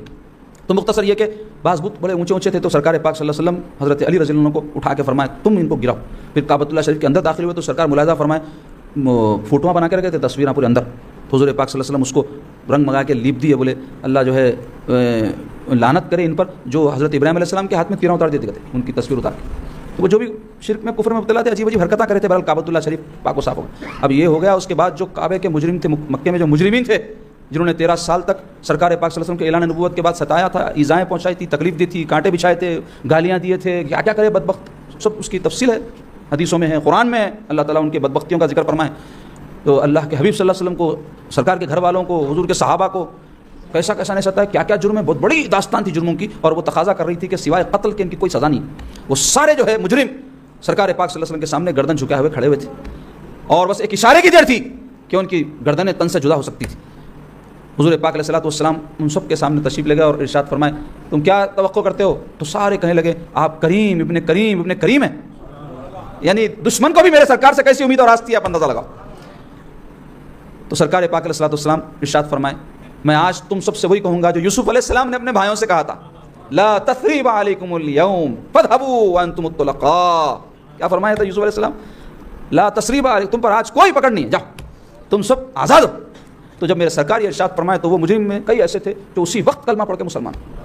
سرکار کی شان عفو و درگزر جو دیکھے, کیسے کیسے بدبخت میں واقعات کے ضمن میں تفصیل بیان کر دیا, پھر دہراؤں گا نہیں. ابو سفیان کیسے سرغنا تھے, انہوں کتنے جنگاں لڑے سرکار پاک صلی اللہ علیہ وسلم, بس ہی نہیں ہوتے تھے ان کو, بھی لڑتے لڑتے لڑتے دل ہی نہیں بڑھتا تھا سرکار. اور پھر ان کے خاندان کے لوگوں میں ہندا ان کی بیوی, حضرت حمزہ کو شہید کروائی, وحشی کو لگا کے جو حضرت حمزہ کو شہید کرے. اکرمہ بن ابو جہل کا بیٹا, یہ سارے بڑے ایسے جنگی مجرم تھے, سوائے قتل کے ان کی کوئی سزا نہیں تھی, مگر میرے پیارے آقا صلی اللہ علیہ وسلم ان سب کو ایک لخت معاف فرما دی. ابو ساخا کے ہم غلام, ان کے امتی, دشمنان اسلام کو معاف کرنا تو بہت دور کی بات ہے, سگے بھائیوں کو معاف نہیں کرتے, کئی ہمارے بھائی بیویوں کو معاف نہیں کرتے, پکڑ لیتے, بس ایسا بولی ویسا کری, طلاق چھوڑ تو نہیں, تیرے بھائی کو مار ڈالتا ہوں, تیرے کتنے جھگڑے اجنی ہیں چھوٹی چھوٹی باتوں پر. پھر مسلمانوں میں آپس میں ایک دوسرے کے ساتھ نفرتیں, انات, معاف کرنا کس کو بولتے, خالی یہ بولنے کے واسطے اچھا ہے. عملی زندگیوں میں دیکھو آپ, ایک دوسرے کو تکلیف پہنچانا, ایذا دینا, سازشیں کرنا, غیبتیں کرنا, یہ ہمارا طرز ہے. اور پھر ہمارا دعویٰ ہے عاشق رسول ہیں ہم, رسول اللہ صلی اللہ علیہ وسلم کے اوپر اپنا سب کچھ قربان ہے. یہ دعویٰ سے کچھ بھی نہیں ہوتا, عملی دلیل ہونا زندگیوں میں. تو معاف کرنا سیکھنا, اللہ تعالیٰ معاف فرمانے والے, معاف کرنے کو پسند فرمانے والے, اللہ کے رسول صلی اللہ علیہ وسلم کی کیسی شان ہے, عفو و درگزر ہے, اس کے بے شمار واقعات ہے. وقت میں گنجائش نہیں کہ بیان کروں. تو سرکار پاک علیہ الصلوۃ والسلام پھر مکہ مکرمہ میں 17 یا 18 دن قیام فرمائے. تو انصار صحابہ کو خیال پیدا ہوا, اتنے عرصے کے بعد سرکار اب مکے کو آئے, اب مدینے کو نہیں آتے. حضور کا شہر ہے, یہیں پیدا ہوئے, پوری زندگی گزری, رشتہ دار ہیں, والد والدہ, یہ وہ سب یہیں رہ سو ہے.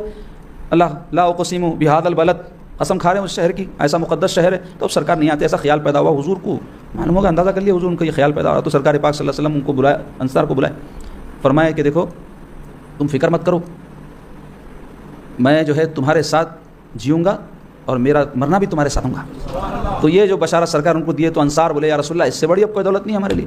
پھر سرکار پاک علیہ الصلوۃ والسلام حضرت عتاب بن اسید رضی اللہ عنہ کو مکے میں حاکم مقرر فرمائے. اور پھر سرکار پاک علیہ الصلوۃ والسلام مدینہ طیبہ تشریف لے جانا چاہتے تھے کہ حضور کو اطلاع ملی کہ قبیلہ حوازن اور ثقیف, 2 جنگجو قبیلے جو طائف کے اطراف بستے تھے, وہ جنگ کی تیاری کر رہے ہیں. ان پہ غیرت سوار ہو گئی کہ جو ہے مکے کے لوگ شکست کھا گئے تو کیا ہوا, ہم کو کون ہراتا, ایسا ان کے اندر خیال پیدا ہوا. تو وہ زبردست جنگجو قبیلے تھے, تو تیاری کر رہے ہیں. سرکار پاک صلی اللہ علیہ وسلم کو پتہ چلا, مالک ابن عوف ان کا سردار تھا, اور زید ابن سما نام کا ایک شخص جو 70-80 سال کا بوڑھا زناٹ, جنگی مہارت رکھنے والا. تو یہ مل کے ایک لشکر تیار کیے ہیں. تو سرکار پاک علیہ الصلوۃ والسلام 12,000 صحابہ کا لشکر لے کر کے ان کی سرکوبی کے لیے تشریف لے گئے. ان میں 8-10 ہزار کے قریب تو صحابہ اکرام تھے, بعض کہتے ہیں باقی جو 3-4 ہزار لوگ تھے 12,000 میں, وہ نئے نئے مسلمان جو ہوئے تھے وہ شامل تھے. اور یہ حنین ایک مقام ہے طائف کے قریب جہاں یہ قبیلے بستے تھے. تو سرکار پاک علیہ الصلوۃ والسلام کی فوج جب وہاں پہنچی تو پہلے سے یہ لوگ تیار تھے اور زوردار تیر اندازی کرے. تو مسلمانوں میں جو نئے نئے مسلمان ہوئے تھے, اب استقامت نہیں پیدا ہوئی تھی, ان کے پیر اکھڑ گئے اور وہ میدان چھوڑ کے بھاگے. اور ایک وجہ علماء نے اس کی یہ لکھی ہے کہ بہت سے لوگ ایسے تھے اس جنگ میں جن کو یہ اپنے لشکر کو دیکھ کر کے خیال پیدا ہوا, ہم مکہ فتح ہو گیا, ہماری یہ شان ہے, ہم کو کون شکست دے سکتا, ہمارے جیسا کون, ایسا خیال پیدا ہوا جو اللہ تعالیٰ کو پسند نہیں آئے. اور اللہ تعالیٰ پسند نہیں کرتے فخر کو. آج لوگ فخر کر رہے ہیں, بڑے بڑے باتیں کر رہے ہیں, اللہ کو پسند نہیں ہے بڑا بول. بندے کے اندر تواضع ہونا, انکساری ہونا. میرے سرکار پاک صلی اللہ علیہ وسلم کے قربان جاؤ, ایسی شان سرکار کی تھی کہ ساری کائنات حضور کے لیے بنائی گئی, مگر میرے پیارے آقا صلی اللہ علیہ وسلم زمین پر تشریف فرما ہونے کو پسند فرماتے تھے. میرے پیارے آقا صلی اللہ علیہ وسلم زمین پر استراحت فرمانے کو پسند فرماتے تھے. رسول پاک صلی اللہ علیہ وسلم جب تشریف لے جاتے لوگ جو ہے حضور کے پیچھے چلتے تو حضور فرماتے کہ تم چلو میرے ساتھ ساتھ چلو. یہ تو خود سادگی تھی سرکار کی. اور غلام جو تھے وہ تو کہتے تھے یا رسول اللہ ہم آپ کے قدموں کی دھول ہیں. ان کا یہ عقیدہ اور میرے آقا صلی اللہ علیہ وسلم کی یہ سادگی تھی. تو مختصر یہ ہے کہ جب فقر پیدا ہوا تو اس کا نتیجہ یہ نکلا کہ پاؤں میدان سے اکھڑ گئے. تو دولت پر، عزت پر، شہرت پر، طاقت پر، حسن پر، اقتدار پر کبھی فخر نہیں کرنا. آج ہے سو کل نہیں رہتا، آج ہے سو اب ہے سو. 1 منٹ کے بعد کیا ہوتا ہے معلوم انسان کا. کیسے کیسے بہادر طاقتور رہتے فالج ہو جاتا. اللہ معاف کرے. دنیا نے دیکھا کہ ان کو کوئی خدمت کرنے والا نہیں رہا. ایسی حالت ہو گئی جن کے اطراف 10 20 25 ہمیشہ چمچے لگے ہوئے رہتے تھے. تو یہ رہنے والی چیزیں نہیں ہے جی، رہے نام اللہ کا. تو بہرحال ہوا یہ کہ سارا لشکر بکھر گیا. رسول پاک صلی اللہ علیہ وسلم اور چند صحابہ ویسے وقت میں پورے اپنے جو ہے استقامت کے ساتھ ٹھہرے رہے. اور سرکار پاک علیہ الصلوۃ والسلام ارشاد فرمائے کہ انا النبی لا کذب وانا الابن المطلب. کیا فرمایا حضور کہ میں نبی ہوں، کوئی جھوٹا نہیں ہوں، اور میں عبد المطلب کا بیٹا ہوں فرمائے. پھر اس کے بعد سرکار پاک علیہ الصلوۃ والسلام مہاجرین کو جو ہے اور انصار کو آواز لگائے اور ارشاد فرمائے کہ اے انصاریو، اے مہاجرین. تو سرکار پاک صلی اللہ علیہ وسلم کی آواز معجزانہ تھی. وہ 12,000 کا لشکر اور جنگ کی گڑبڑ میں بازو والے کو آواز نہیں سنائی دیتی کون پکار رہے کی، مگر سرکار جب پکارے تو معجزانہ آواز ان تک پہنچی، جس کے نتیجے میں جو لوگ میدان چھوڑ کے بھاگ رہے تھے حضور کی آواز سن کے اپنے سواریوں کو، مورخین کہتے ہیں، سیرت نگار کہتے ہیں، ایسے پلٹائے کہ ان کا جو ہے سامان گر گیا اور ان کی سواریاں الٹ بھی گئی. تو انہوں پرواہ نہیں کرے اور سرکار کی پکار کے اوپر آ کر سب جمع ہو گئے. پھر اس کے بعد مسلمان مل کے زبردست حملہ کیے تو یہ حنین فتح ہو گیا اور بہت بڑا مال غنیمت مسلمانوں کو حاصل ہوا. کئی ہزار اونٹ، کئی ہزار بکریاں، سونا چاندی. مگر یہ جو شکست خوردہ لوگ تھے وہ بھاگ کر کے گئے اور اوتاس ایک مقام تھا وہاں قریب میں، اس میں جا کے جو ہے چھپ گئے. تو سرکار پاک علیہ الصلوۃ والسلام حضرت ابو عامر اشعری رضی اللہ عنہ، یہ حضرت ابو موسیٰ اشعری ایک مشہور صحابی ہیں سرکار کے. ابو موسیٰ اشعری، اشعر یہ قبیلہ ہے اور بڑا زبردست عرب کا قبیلہ ہے. تو حضرت ابو عامر اشعری رضی اللہ عنہ کی سرکردگی میں ایک لشکر وہاں بھجوائے. تو یہ گئے اور ان کا گھیراؤ کر لیے. تو حضرت ابو عامر کو جو ہے ایک تیر یہ درد ابن سما کا بیٹا مارا تو آپ کے پیر میں دھس گیا. وہ زہر آلودہ تیر تھا. تو حضرت ابو موسیٰ اشعری آگے بڑھ کے جب وہ تیر نکالے تو ان کے پیر میں سے خون کے بجائے پانی نکلنا شروع ہو گیا، یعنی زہر اپنا کام کر چکا تھا. تو وہ سمجھ گئے کہ اب میرا بچنا مشکل ہے، کیونکہ اس زمانے میں ایسے ایمرجنسیز کے لیے کوئی ٹریٹمنٹ تھا نہیں.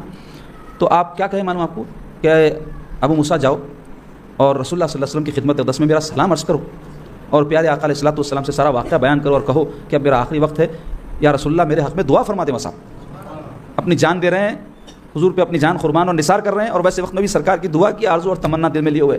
تو حضرت ابو موسیٰ اشعری جا کر سارا واقعہ حضور پاک صلی اللہ علیہ وسلم کو عرض کیے. تو اس وقت سرکار پاک صلی اللہ علیہ وسلم حضرت ابو موسیٰ روایت کرتے حدیث میں آئے بخاری شریف کے کہ ایک پالان کے اوپر، پلنگ کے اوپر لیٹے ہوئے تھے. کیسی تھی پلنگ؟ بولتے کہ گدا تک نہیں تھا اس کے، اور کھجور کی جو ہے چھال سے بنی ہوئی تھی. اور پیارے آقا صلی اللہ علیہ وسلم جب اٹھے تو جس میں اتھر کے اوپر اس پلنگ کے نشان پڑے ہوئے تھے سرکار. اور جا کر واقعہ سنے، دعا کی جو ہے درخواست جب کی ہے تو سرکار پاک صلی اللہ علیہ وسلم فرمائے پانی لاؤ. پانی پیش کیا گیا تو حضور وضو فرمائے اور اپنے دونوں دستے اس طرح اٹھا کر کے، حضرت ابو موسیٰ کہتے ہیں حضور پاک صلی اللہ علیہ وسلم کے بغل پاک کی سفیدی میں دیکھ رہا تھا اور حضور نے میرے چچا کے حق میں دعا فرمائی. تو میں ایسے موقع کو غنیمت دیکھ کے عرض کیا یا رسول اللہ غلام کے لیے بھی دعا فرما دے. تو حضور پاک علیہ الصلوۃ والسلام ان کے لیے بھی دعا فرمائے دنیا اور آخرت کی بھلائی کی. تو حضرت ابو موسیٰ اشعری رضی اللہ عنہ کے لیے تو جنگ اوتاس میں پھر بعد میں چل کر کے مسلمانوں کو فتح نصیب ہوئی اور پھر وہاں سے کفار بھاگ کے طائف میں جا کے چھپ گئے. طائف وہی ہے جس کے واقعات نبوت کے 11ویں سال کے بیان میں گزرے. تو وہاں عروہ ابن مسعود ثقفی نام کا ایک بڑا زبردست جنگجو تھا، وہ اپنی فوج کو لے کر کے بیٹھا رہا. صحابہ جا کر کے اس کا محاصرہ کر لیے. 18 دن محاصرہ رہا، لیکن مسلمان جو ہے بہت سخت ہزیمت اور نقصان اٹھائے کہ وہ زبردست تیر اندازی کیے، کئی مسلمان شہید ہوئے. تو سرکار پاک صلی اللہ علیہ وسلم کے ایک جو ہے صحابی حضور سے عرض کیا یا رسول اللہ اب ان کا ہر جگہ سے صفایا ہو گیا، اب لے دے کے یہ قلعے کے اندر بند ہو گیا، ابھی جاتے کہاں؟ تو ان کی مثال ایسی دی ہے جیسے لومڑی یا رسول اللہ اپنے بل میں گھس گئی ہے، کب تک گھس کے رہتی ہے اندر، ایک نہ ایک دن باہر آنا ہے اس کو.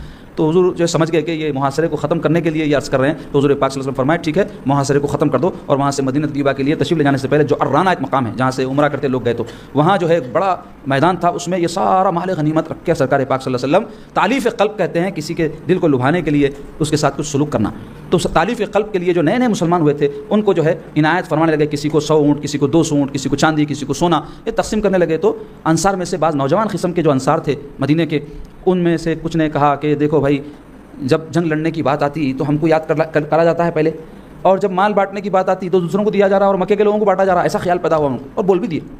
یہ بات رسول اللہ صلی اللہ علیہ وسلم کے گوش مبارک تک پہنچ گئی. تو سرکار پاک صلی اللہ علیہ وسلم یہ سب عمل سے فارغ ہونے کے بعد انصار صحابہ کو طلب فرمائے اور ان سے دریافت فرمائے کہ مجھے ایسی ایسی خبر پہنچی ہے کہ تم لوگوں نے ایسی بات کہی کہ ابھی ہماری تلواروں سے خون بھی نہیں ٹپکے ہیں کہ مال دوسروں کو بانٹے جا رہے ہیں، ہم کو کچھ نہیں دیا جا رہا.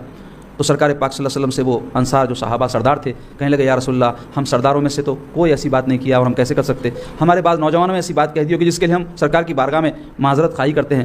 تو سرکار پاک صلی اللہ علیہ وسلم فرمایا نہیں میری بات سنو، میں تم کو بتاتا ہوں کہ کیا تم بے سر و سامانی کے عالم میں نہیں تھے کہ اللہ نے میرے ذریعے تم کو سہارا دیا؟ کیا تم گمراہ نہیں تھے، کفر اور شرک میں مبتلا نہیں تھے کہ اللہ تعالیٰ نے میرے ذریعے سے تم کو ہدایت نصیب فرمائی؟ تو وہ سارے صحابہ انصار کہنے لگے یا رسول اللہ بے شک آپ جو فرما رہے حق ہے، بے شک آپ جو فرما رہے ہیں۔ حضور فرمایا نہیں ایسا بولو کروں گا، کیا بولو؟ یا رسول اللہ جب آپ کے شہر کے لوگوں نے آپ کو نکال دیا تھا تو ہم نے آپ کو سہارا دیا، یا یہ کہو کہ یا رسول اللہ جس وقت آپ کی کوئی مدد کرنے کے لیے تیار نہیں تھا ہم نے آپ کی طرف سے جنگیں کی، ایسے کہو۔ تو وہ انصار صحابہ جو ہے تڑپ کے رہ گئے۔ تو سرکار پاک صلی اللہ علیہ وسلم فرمائے سنو میں تم سے ایک بات کہتا ہوں اور غور سے سنو، وہ یہ کہ یہ جو کچھ لوگ مال دولت لے کے جا رہے ہیں ان کو لے جانے دو، میں تم کو ایک چیز دوں گا جو تمہارے حق میں ان سے بدرجہ بہتر ہوگی، اور وہ یہ ہے کہ تم اللہ کے رسول کو اپنے ساتھ لے کر جاؤ، یہ سب سے بڑی دولت ہوگی تمہارے لیے۔ تو یہ سرکار کی بات سن کر وہ سارے جو انصار تھے زار و خطار رونے لگے، ان کی داڑیاں بھیگ گئی۔ پھر سرکار پاک علیہ السلام کو سمجھائے کہ دیکھو یہ جو بھی لوگ تھے نئے مسلمان ہوئے ہیں تو ان کے دل لبھانے کے لیے میں ان کو کچھ ایسے مال وغیرہ دے دیا، اور یہ سب فنا ہونے والی چیزیں ہیں، جو چیز باقی رہنے والی ہے اس کا میں نے تمہارے لیے راستہ پیدا کیا ہے۔ اور پھر سرکار میرے ان کے ساتھ رہے اور مدینے میں ہی حضور دنیا سے تشریف لے گئے، اور پھر مدینے ہی کو سرکار منتخب فرمائے، اور پھر وہ کیسی مقدس سرکار کے وجود سے سرزمین بن گئی کہ ہمارے دلوں کی دھڑکن ہے، ہمارے ایمان کا مرکز ہے۔ تو بہرحال یہ 8ویں سال کے ہجرت کے اہم واقعات میں سے فتح مکہ کا واقعہ ہے۔ اب آئیے ہجرت کے 90 سال کے اہم واقعات میں سے عاملین کا تقرر، عامل کی جمع عاملین ہیں، عاملین عمل کرنے والے۔ تو یہ کیا کئی کا عمل کرتے تھے لوگ؟ زکوٰۃ کلیکٹ کرتے تھے، زکوٰۃ کلیکٹ کرنا ان کی ذمہ داری تھی۔ تو حضور پاک علیہ الصلوۃ والسلام 16 عاملین کو مقرر کیا، کیونکہ زکوٰۃ کا ایک پورا نظام ہے اسلام میں، جو بھی زکوٰۃ کے مد ہیں جو مقاصد ہیں اس میں اس کو خرچ کیا جاتا ہے، ایک موضوع ہے وہ پورا مستقل، اس پر میں تفصیل سے جاؤں گا تو بات لمبی ہو جائے گی۔ تو اسی ہجرت کے 90 سال کے اہم واقعات میں سے ایک بہت عظیم الشان واقعہ ہے، وہ ہے غزوہ تبوک۔ یہ ہجرت کے 90 سال یہ غزوہ، اور یہ آخری غزوہ ہے، یعنی اس کے بعد پھر رسول اللہ صلی اللہ علیہ وسلم کوئی اور جنگ میں تشریف نہیں لے گئے۔ اب یہ غزوہ تبوک کی نوبت کیوں آئی؟ اس واسطے کہ غسانی خاندان کا میں نے ذکر کیا نا، جو شاہ روم کے ماتحت تھا۔ تو رسول پاک علیہ السلام کو پتہ چلا کہ یہ لوگ پھر ایک لشکر تیار کر رہے ہیں، تیل کے کچھ بیوپاری آئے تھے مدینے میں، وہ خبر دی۔ تو رسول پاک علیہ السلام جو ہے ضروری خیال فرمائے کہ ان لوگوں کی سرکوبی کرنا ضروری ہے۔ تو حضور اعلان فرمائے کہ ہم تبوک کے لیے جائیں گے، اور عام اعلان تھا یہ کہ سب اس جنگ میں شریک ہو۔ تو اس وقت 30,000 کا لشکر تیار ہوا، کتنا؟ 30,000 کا، اور یہ سب سے بڑا لشکر تھا رسول اللہ صلی اللہ علیہ وسلم کی ساری حیات پاک میں۔ اتفاق سے اس وقت سخت قحط پڑا تھا مدینہ شریف میں، اور سخت گرمی کا بھی موسم تھا، کھجور کی فصل نکلی ہوئی تھی۔ تو یہ منافقین جتنے تھے وہ جو ہے بہانے بازیاں کرنے لگے، ہمارے بیوی بیمار ہے، وہ گھر میں ایسا ہے، وہ کام ہے، وہ دکان کو جانا ہے، جیسا کرتے نا بعض لوگ ٹال مٹول ویسا کرنے لگے۔ اب جو سچے ایمان والے تھے وہ سارے اس میں شریک ہوئے، مگر چونکہ فوج کی لشکر کی تعداد بہت زیادہ تھی تو ان کے لیے کھانے پینے کا سامان، دوا دارو اور جنگ کی دیگر جو ہتھیار وغیرہ کی چیزیں ہوتی ہیں اس قسم کی چیزیں، اور بھی جنگ میں بہت ساری چیزوں کی ضرورت پڑتی ہے۔ 30,000 آدمی، اور پھر یہ جو تبوک ہے یہ کئی 100 کلومیٹر مدینے سے دور، ملک شام کے قریب، تو وہاں تک جانا، پھر وہاں جنگ ہو جائے تو ٹھہرنا، پھر واپس آنے تک کا سارا ساز و سامان چاہیے۔ تو اس کے لیے رسول پاک علیہ الصلوۃ والسلام اعلان فرمائے کہ مسلمانوں آؤ اور راہ خدا میں خرچ کرو۔ تو صحابہ کرام میں جو دولت مند تھے ان میں حضرت عثمان غنی رضی اللہ عنہ اس جو ہے جنگ میں بہت زیادہ سرکار پاک کی خدمت میں جو ہے نذرانہ پیش کیے۔ 1,000 اونٹ، بعض روایتوں میں 3,000، بعض اور بھی آیا ہے کم زیادہ، اور ہزاروں اشرفیاں۔ اور جب حضور کی خدمت میں وہ سارا مال حضرت عثمان کا پیش کردہ لا کر رکھا گیا تو سرکار پاک علیہ الصلوۃ والسلام اپنے دستہ اقدس اس مال میں داخل فرماتے اور ارشاد فرماتے کہ اس عمل کے بعد عثمان کو کسی اور چیز کی ضرورت باقی نہیں رہی، یہ عمل کافی ہے ساری زندگی کے لیے۔ اور وہ مشہور واقعہ آپ نے کئی مرتبہ سنا ہوگا، حضرت ابوبکر صدیق رضی اللہ عنہ جو اپنا سارے کا سارا مال لا کر حضور کی خدمت میں پیش فرما دیے، وہ جنگ تبوک ہی کے موقع پر ہوا۔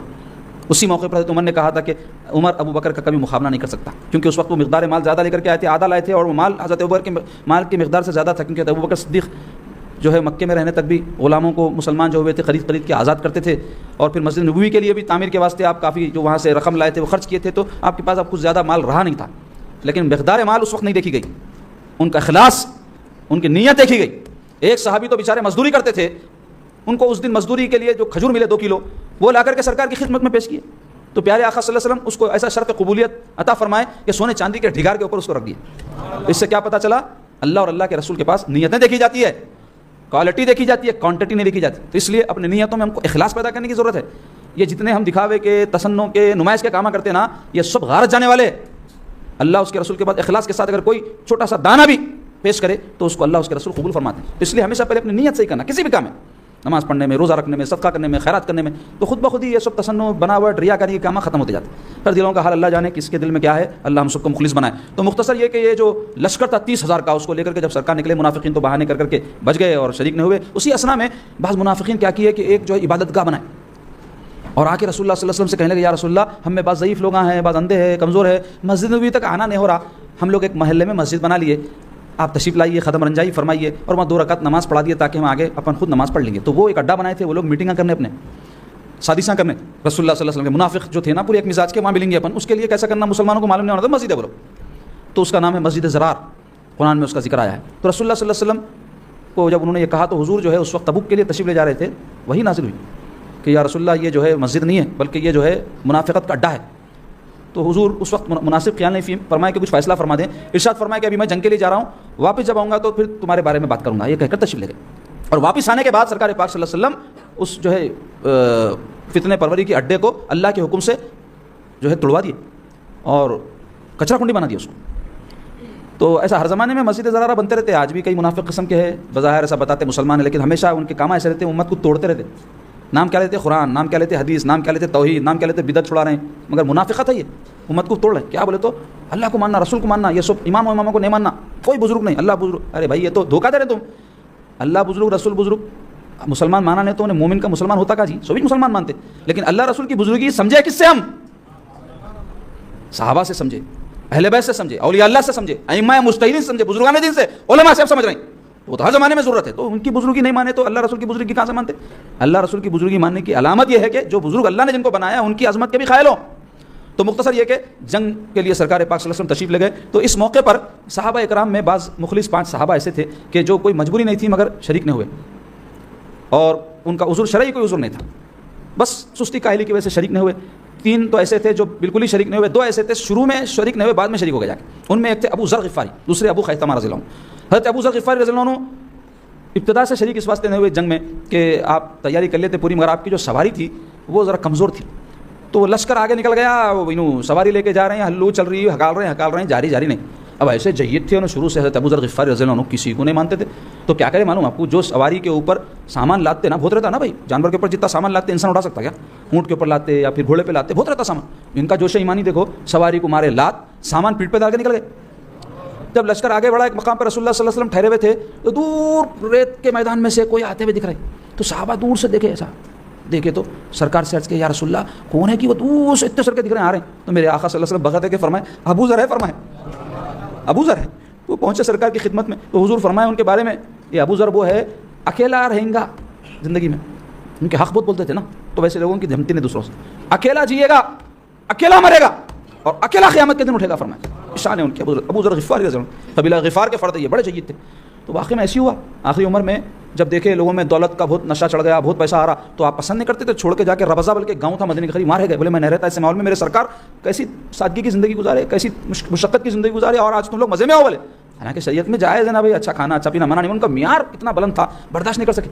تو وہاں جا کے رہ گئے. تو جب ان کا وقت اخیر آیا تو اپنی زوجہ کو بولے کہ جاؤ راستے میں ٹھہر جاؤ، کوئی بھی ملے تو پکڑ کے لا کے بولو میرے شوہر مر گئے، تو جنازہ کا تدفین وغیرہ کرو. تم عورت ذات کہاں کریں گے؟ تو ان کی زوجہ آ کے جہاں سے سواریاں گزرتے کرتے وہاں ٹھہر گئے. تو شاید عبداللہ ابن مسعود رضی اللہ عنہ جا رہے تھے اپنے ساتھیوں کے ساتھ. تو دیکھے ایک عورت ٹھہری ہوئی. تو پوچھے اماں کیوں ٹھہرے؟ تو بولے کہ جو ہے ہمارے شوہر کا انتقال ہو رہا، سرکار کے صحابی ہو، ذرا آپ لوگ آ کے مدد کرو. تو عبداللہ ابن مسعود بولے ابو ذر ہے وہ. پھر وہ سرکار فرما دیے تھے تنہا مریں گا. اور پھر پہنچ گئے، انہوں اللہ پہنچا دیا. ان لوگ گئے اور پھر ان کی تدفین کرائے، آخری رسومات ادا کرے ان کی. تو حضرت ابو ذر، حضرت ابو خیثمہ بھی ایسے ہی پہنچے. البتہ 3 صحابہ حضرت کعب ابن مالک، حضرت ہلال اور حضرت مرارہ رضی اللہ عنہ، تینوں جو ہے بالکل بھی شریک نہیں ہو سکے لیکن مخلص صحابہ تھے. تو ان کے توبہ کا واقعہ بڑا ایمان افروز ہے. حضرت کعب خود اس بارے میں روایت کرتے، حدیثوں میں آیا ہے کہ میرے پاس سواری تھی، ایک نہیں 2 میں سب تیار کر کے رکھا تھا. اتفاق سے شدید گرمی جب پڑتی تو شدید گرمی پڑی تو مدینہ طیبہ میں کھجور کی فصل پکتی تھی.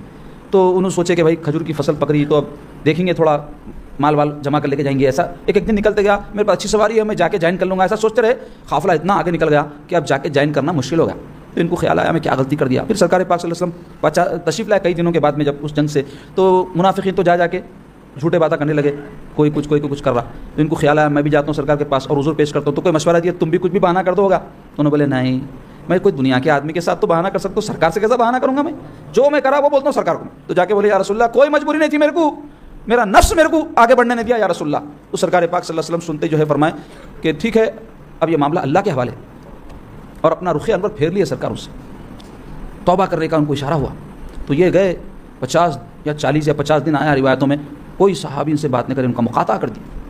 تو ان پر جو ہے ایسی زمین تنگ ہو گئی, بلکہ قرآن میں آیا اور یہ سچی توبہ کرے, یہاں تک کہ پھر ان کی توبہ اللہ کے حضور میں قبول ہو گئی. اور قرآن میں ان کے لیے جو ہے حکم آ گیا کہ اللہ ان کی توبہ قبول فرما لیا. تو سرکار پاک علیہ الصلوۃ والسلام اپنے گھر کے اوپر تھے, روتے ہوئے دھوتے ہوئے بیٹھے تھے. تو ایک شخص آ کے ٹیلے پر چڑھ کے پکارا کہ آپ تجھ کو مبارک ہو کہ اللہ تعالیٰ نے تیری توبہ قبول کر لی ہے. تو یہ خوشی سے جو ہے سرکار پاک صلی اللہ علیہ وسلم کی خدمت میں آئے. تو میرے سرکار ان کو دیکھ کے تبسم فرمائے, جبکہ نہ سلام کوئی کرتے تھے ان کو, نہ کوئی جواب دیتا تھا, نہ کوئی بات کرتا تھا. سرکار کی ناراضگی کیسی بڑی چیز تھی ان کے واسطے بھائی. آج ہم ایسے کام کرتے, اللہ ناراض, رسول ناراض, کوئی پرواہ نہیں. گناہ نافرمانی کرے تو اللہ خوش ہوتا, معاذ اللہ ناراضی ہوتا نا, مگر ہم دھڑلے سے کر رہے ہیں, برائیاں کر رہے ہیں, نافرمانیاں کر رہے ہیں. تو مختصر یہ کہ سرکار پاک علیہ الصلوۃ والسلام کی خدمت میں جیسے ہی پہنچے تھے کعب, تو پیارے آقا صلی اللہ علیہ وسلم ارشاد فرمائے تجھ کو مبارک ہو اے کعب, آج کا دن تیری زندگی کا سب سے بہترین دن ہے. تیری ماں جب سے تجھے پیدا کی ہے اس وقت سے لے کر آج تک ایسا دن تیری زندگی میں نہیں آیا, فرمائے تیری توبہ قبول ہو گئی. تو سرکار پاک صلی اللہ علیہ وسلم ان کو جو ہے اپنے سینہ اقدس سے لگا لیے. تو خوشی سے انہوں بولے یا رسول اللہ میری توبہ قبول ہو گئی, میرا سارا مال اللہ کی راہ میں دے دیتا ہوں. تو یہ سن کے سرکار فرمایا ایسا مت کرو کہ سارا مال دے دیں گے تو دوسروں سے منگنا پڑتا, تو کچھ رکھ لو اپنے پاس اور کچھ دے دو. تو کچھ رکھنے کا حکم فرمایا. تو اس سے اور ایک مسئلہ کیا معلوم ہوا کہ اللہ کی راہ میں خرچ بھی کرے تو کچھ اپنے پاس رکھنا, تاکہ پھر دے کے منگ لیتے پھر تو کیا فائدہ ہوا دے کے پھر دوسروں کے آگے ہاتھ پھیلائے. تو مختصر یہ کہ یہ واقعہ جنگ تبوک کے اور بھی واقعات ہے, وقت میں گنجائش نہیں ہے کہ تفصیل بیان کی جائے, سیرت کی کتابوں میں موجود ہے. میں اس سے پہلے بھی ذکر کرا, اپنے گھروں میں رکھو سیرت کی کتابیں اہل سنت والجماعت کے علماء کی. میں کتابوں کے نام بھی آپ کو بعض وقت بیان کرتا ہوں. مدارج النبوہ اردو ترجمہ ہوا ہے اس کا, بڑی زبردست کتاب ہے. حضرت عبدالحق محدث دہلوی رحمۃ اللہ علیہ, وہ شخصیت جو سب سے پہلے علم حدیث سرزمین ہندوستان پر لائے, ان کی لکھی ہوئی کتاب ہے. اردو میں ترجمہ ہے, 2 حصوں میں, 2 جلدوں میں. خرچ کرو, فونوں کے ریچارجنگ, وہ ٹی ویوں کے ریچارجنگ, اور بھی جو کیا کیا کی خرچ کرتے لوگ. بالا بنانے کو 500-500 ہزار روپے خرچ کر رہے تھے نوجوان. میرے کو کوئی آ کے بتائے. اپنی جان پہ خرچ کرنا برا نہیں ہے, لیکن اس پہ بھی تو کرو. یہ آخر سنوانے والی چیزیں ہیں, بالا کٹائے تو جنت میں جائیں گے کیا؟ سرکار کی سیرت پڑھ کے اس پہ عمل کرے تو جائیں گے جنت. تو نہ صرف گھر میں رکھنا بولے تو قرآن جیسا رکھ دیا ویسا نہ رکھنا, اچھا کپڑے میں لپٹ کے کر کے اوپر رکھ دیتے, چون کے رکھ دیتے. پڑھنے کو ایک کتاب اللہ کی روز پڑھنا, تو ایسے ہی سیرت بھی روز پڑھنا, کیونکہ قرآن کیا کرو بولا سیرت میں سرکار کر کے بتائے, سرکار کر کے بتائے. اور قرآن جس سے روک دیا سیرت میں ہے, سرکار اس سے رک کے بتائے. کیونکہ بی بی عائشہ صدیقہ رضی اللہ تعالیٰ سے اگر پوچھے رسول اللہ صلی اللہ علیہ وسلم کے اخلاق کیسے تھے, تو آپ کیا فرمائے کانا خلقہ القرآن, ان کے اخلاق قرآن تھے. یہ قرآن جن خصلتوں کو اختیار کرنے کا حکم دیا حضور اس کے پائے کر دے, اور جس کو ناپسند کیا پھٹکتے نہیں تھے سرکار اس کے قریب. تو کانا خلقہ القرآن. تو بہرحال سیرت پڑھنا, اور اس سے چھوٹی کتاب ہونا. ہر چیز میں آج کل شارٹ ہو گیا, ریلز چل رہے ہیں آج کل, ہر چیز شارٹ. تو ویسے ہی سیرت میں بھی ایک چھوٹی سی کتاب ہے, سیرت المصطفیٰ. عبد المصطفیٰ اعظمی نام کے جو ہے سیرت نگار نے اس کو لکھا ہے. اردو میں بڑی اچھی سیرت ہے, بہت سی سیرتوں کا جو ہے اس کے اندر انہوں نے جو ہے مواد جمع کیا ہے, تو وہ اپنے گھر میں رکھ کے آپ لوگ پڑھیے. تو اب آئیے ہجرت کے 10ویں سال کے اہم ترین واقعات میں حجۃ الوداع کا واقعہ ہے. حجۃ الوداع کے معنی کیا ہے؟ وداعی حج, آخری حج. تو رسول اللہ صلی اللہ علیہ وسلم بعض علماء کہتے ہیں ایک ہی حج فرمائے, پہلا بھی تھا آخری بھی تھا, کیونکہ حضور پاک صلی اللہ علیہ وسلم اس حج کے چند مہینوں کے بعد, کیونکہ حج کا بہت ذی الحجہ میں ہوتا اور ربیع الاول شریف میں حضور دنیا سے تشریف لے. تو یہ جو حج ہے حضور پاک علیہ الصلوۃ والسلام اعلان فرمائے تھے کہ میں حج کے لیے آ رہا ہوں. عام اعلان ہوگا پورے عرب میں. تو 1,24,000 روایت میں آتا ہے صحابہ جمع ہوئے تھے. کیوں اعلان ہوا تھا؟ تاکہ حج کے مناسک حضور سب کو سکھا دیں. اور پھر کیسی سعادت تھی سرکار کے ساتھ حج کرنا, اللہ اکبر. عاشقوں کے لیے اس سے بڑی کوئی بات ہو سکتی؟ اللہ کی عبادت اور سرکار کی امامت. تو کثیر مجمع جمع ہوا. صحابی راوی جو اس حج کے بارے میں بیان کیے وہ لکھتے ہیں, جہاں تک میری نگاہ جاتی تھی سروں کا سمندر تھا. پیارے آقا صلی اللہ علیہ وسلم ذوالحلیفہ جو مدینے کی میقات ہے, بیر علی کہتے تھے پہلے اس کو, وہاں تشریف لے گئے. ذیقات کے آخری ایام تھے, وہاں سے حضور پاک صلی اللہ علیہ وسلم احرام باندھے اور پھر سفر کر کے 4 ذی الحجہ کو مکہ مکرمہ میں پہنچے. حضور نے عمرہ ادا فرمایا, احرام نہیں کھولا کیونکہ قربانی کے جانور حضور کے ساتھ تھے, تو وہ اس طرح کا جو کوئی حج کرتے ہیں تو اس میں احرام نہیں کھولتے. عمرے کے ساتھ حج کا احرام ایک ہی رہتا ہے. تو پیارے آقا علیہ الصلوۃ والسلام پھر 8 ذی الحجہ کو مینا میں تشریف لے گئے اور مناسک جو مینا میں ہوتے ہیں وہ ادا فرمائے, 5 نمازیں پڑھی جاتی ہیں وہاں. اس کے بعد پھر عرفات میں تشریف لے گئے اور وہاں پر حضور علیہ الصلوۃ والسلام نے ایک بلیغ خطبہ ارشاد فرمایا, جس کو خطبہ حجۃ الوداع کہتے ہیں. حدیث کی کتابوں میں, سیرت کی کتابوں میں خود اس عنوان پر بے شمار کتاب ہے, خطبہ حجۃ الوداع. تو وہ خطبہ کیا ہے؟ ایک چارٹر ہے, اسلام کی کیا تعلیمات ہے اس کا نچوڑ ہے. اس میں پیارے آقا علیہ الصلوۃ والسلام اللہ تعالیٰ کی توحید, اللہ کی عظمت بیان فرمانے کے بعد جن اہم باتوں کی تاکید فرمائے اس میں سے یہ ہے کہ جاہلیت کی ساری رسمیں میں نے مٹا دی, میرے قدموں کے نیچے فرمائے سرکار. اور پھر سرکار پاک صلی اللہ علیہ وسلم تاکید فرمائے مل جل کے رہنے کی, اور ارشاد فرمائے کہ تم میں ایک دوسرے کی جان, ایک دوسرے کا مال, ایک دوسرے کی آبرو دوسرے پر حرام ہے فرمائے. جیسے آج کا یہ دن حرمت والا دن ہے، یہ مقام حرمت والا مقام ہے، یہ مہینہ حرمت والا مہینہ ہے، ذی الحجہ کا مہینہ تھا، عرفات کا میدان تھا، اور 9 تاریخ ذی الحجہ کی تھی، یہ سارے عظمت والے مواقع ہیں نا اور مقام ہیں. تو اس کا واسطہ دے کر سرکار فرمائے کہ ایسا ہی تم میں ایک دوسرے کی جان مال آبرو ایک دوسرے پر حرام ہے. اور آج آپ دیکھو کیا حال ہے مسلمانوں کا، کتنے واقعات روزمرہ کی زندگی میں ہم کو پتہ چلتے، جان لے لی مار دیے، تھوڑے پیسوں کے واسطے مار دیے، زمین کے واسطے مار دیے، گالی دیا تو مار دیے، لڑائی ہوا تو مار دیے، سالہ بھونے کو مار دیا، بھونے سالے کو مار دیا، بہن کو مار دیا، بھائی کو مار دیا، باوا کو مار دیا. کتنے واقعات قتل کے داستان ہے، کتاب ہماری کے تو ختم نہیں ہوتی، جبکہ جان حرام ایک دوسرے کی. حضور فرمائے کہ تم ایک دوسرے کی جانیں لے کر کافر مت ہو جاؤ، یعنی مسلمان ہے تو سلامتی کے ساتھ رہو، کفر ہے کسی مسلمان کی جان لینا. فرمائے اور بھی کیا کچھ احکام اس حوالے سے مستقل موضوع ہے، کام تفصیل سے بیان کر سکتے وقت نہیں ہے. اور ایسے ہی فرمائے ایک دوسرے کا مال حرام. کتنے مسلمان ہیں، واقعات نہیں آتے آپ کو، شہر کے بعض علاقوں سے پلاٹ لیے تھے، بازو والا قبضہ کر لیا، 4 کو بیچ دیا، پہلوان آئے میرا ہے بول دیے. کتنے قصے سنا دیتے، کس کے کرتے ہو؟ پہلوان صاحب بھی مسلمان، جو غریب بیچارہ لیا انہیں بھی مسلمان، دادا گریاں کھائی. کر لو سب یہیں کر سکتے، جاتے کہاں؟ جو پلاٹ لیا اس کے نیچے بھی بنتی خبر اپنی، سب کو جانا ہے. کیا لے کے جاتے؟ اعمال، دعائیں، یہ لے کے جاتے. اس کی تو فکر نہیں ہے. ایسا یعنی بے خوفی کی زندگی ہو گئی. ایمان جس کے سینے میں ہے انہیں ایسا ہو سکتا ہے جی اللہ سے ڈرتا ہوں، خوف کرتا اللہ سے، اللہ کے سامنے حاضر ہونا ہے ہمیشہ، یہ خیال رہتا اس کو.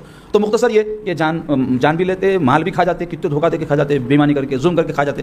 اور آبرویں اتارنا تو ایک عام مسئلہ ہے مسلمان میں، ایک دوسرے کا غیبت کرتے، آبرو ریزی نہیں ہے یہ مسلمان کی، کسی کے پیٹ پیچھے اس کا برائی کے ساتھ تذکرہ کرنا. عام لوگوں کو تو چھوڑو، آپ خاص لوگوں کو نہیں بخشتی قوم آج کل، علماء مشائخ ان ویسے یہی ٹاپک ہے ہمارے. یہ سوشل میڈیا جب سے آیا یہ لعنت میں مبتلا ہے. اپنے گھر کی خبر نہیں ہے، اپنی بچی کیا کر رہی، بیوی کیا کر رہی، اپنے گھر میں کیا ہو رہا نہیں معلوم، پورے شہر کی خبر ہے خادی صاحب کو. کتنی بری بات ہے، یہاں یہ ہوا وہاں وہ ہوا، یہاں یہ ہوا وہاں. ارے میں تمہارے گھر میں کیا ہوا، تمہارا خود کا کیا ہو رہا وہ دیکھو. ہم کسی کے مکلف نہیں ہیں، شہر میں کیا ہو رہا، ڈونلڈ ٹرمپ کیا کرا، ہمارا وزیر اعظم کیا کرا، وہ فلاں کیا کرا، اللہ پوچھیں گے کہ اللہ تعالیٰ آپ کو اس کی خبر کیوں نہ رکھے، بلکہ سوال ہونے والا ہے. کیا سوال؟ مر ربو کا ما دینو کا ما کنت تقول بہذا الرجل، سرکار کے بارے میں پوچھا جائے گا. وہ معاملات کو اپنے درست کرو. اپن جو خبر میں پوٹلی لے جانا ہے اپنے اعمال کی، اس کی فکر کرنے کی ضرورت ہے ہم کو. پوری دنیا کی فکر ہے، یہاں یہ ہوا وہاں وہ ہوا، ایم پی صاحب ایسا بولے، ایم ایل اے صاحب ایسا بولے، وہ فلاں یہ وہ کرے. ارے کیا ضرورت ہے بھائی، یہ سب فضول کام ہے. یہ حضور فرمائے کہ مسلمان کے اسلام کی خوبی یہ ہے کہ وہ ہر لا یعنی بات سے اپنے کو الگ کر لے. لا یعنی بولے تو جس سے نہ دین کا فائدہ نہ دنیا کا فائدہ. اب آدھا گھنٹہ تقریر دیکھے کسی ایسے آدمی کی جو سیاسی تقریر کرا، کیا فائدہ ہے آپ کو؟ بولو اس سے کیا فائدہ ہے؟ بولو ہاں چلو اس سے آپ کا کچھ سیاسی شعور بیدار ہو رہا، کچھ آپ کو ایسے معلومات ہونے جس سے سیاسی بصیرت پیدا ہو رہی، تو الگ بات ہے. ٹائم پاس، زندگی ہماری ٹائم پاس ہو گئی. اور واقعی میں ٹائم تو پاس ہوتے رہتا. آپ کس طرح پاس ہوتا ہے وہ آپ ہم دیکھ لینا ہے. ٹائم تو رکتے ہی کہاں، پاس ہی ہو رہا ٹائم. آپ یہاں بیٹھے ہیں یہاں پاس ہوگا، گھر جائیں گے وہاں پاس ہوگا، سو جائیں گے ٹائم پاس ہوگا، صبح اٹھیں گے پاس ہوگا. تو ہم کیا کر رہے ہیں؟ اپنی عمر پوری کر رہے ہیں، ٹائم پاس ہی ہو رہا ہے. کس کام میں پاس ہو یہ فیصلہ کرنے کی ضرورت ہے ہم. اور یہ نہیں کر پائے تو نتیجہ کیا ہے؟ 0 صفر، بلکہ مائنس میں چلے جاتے.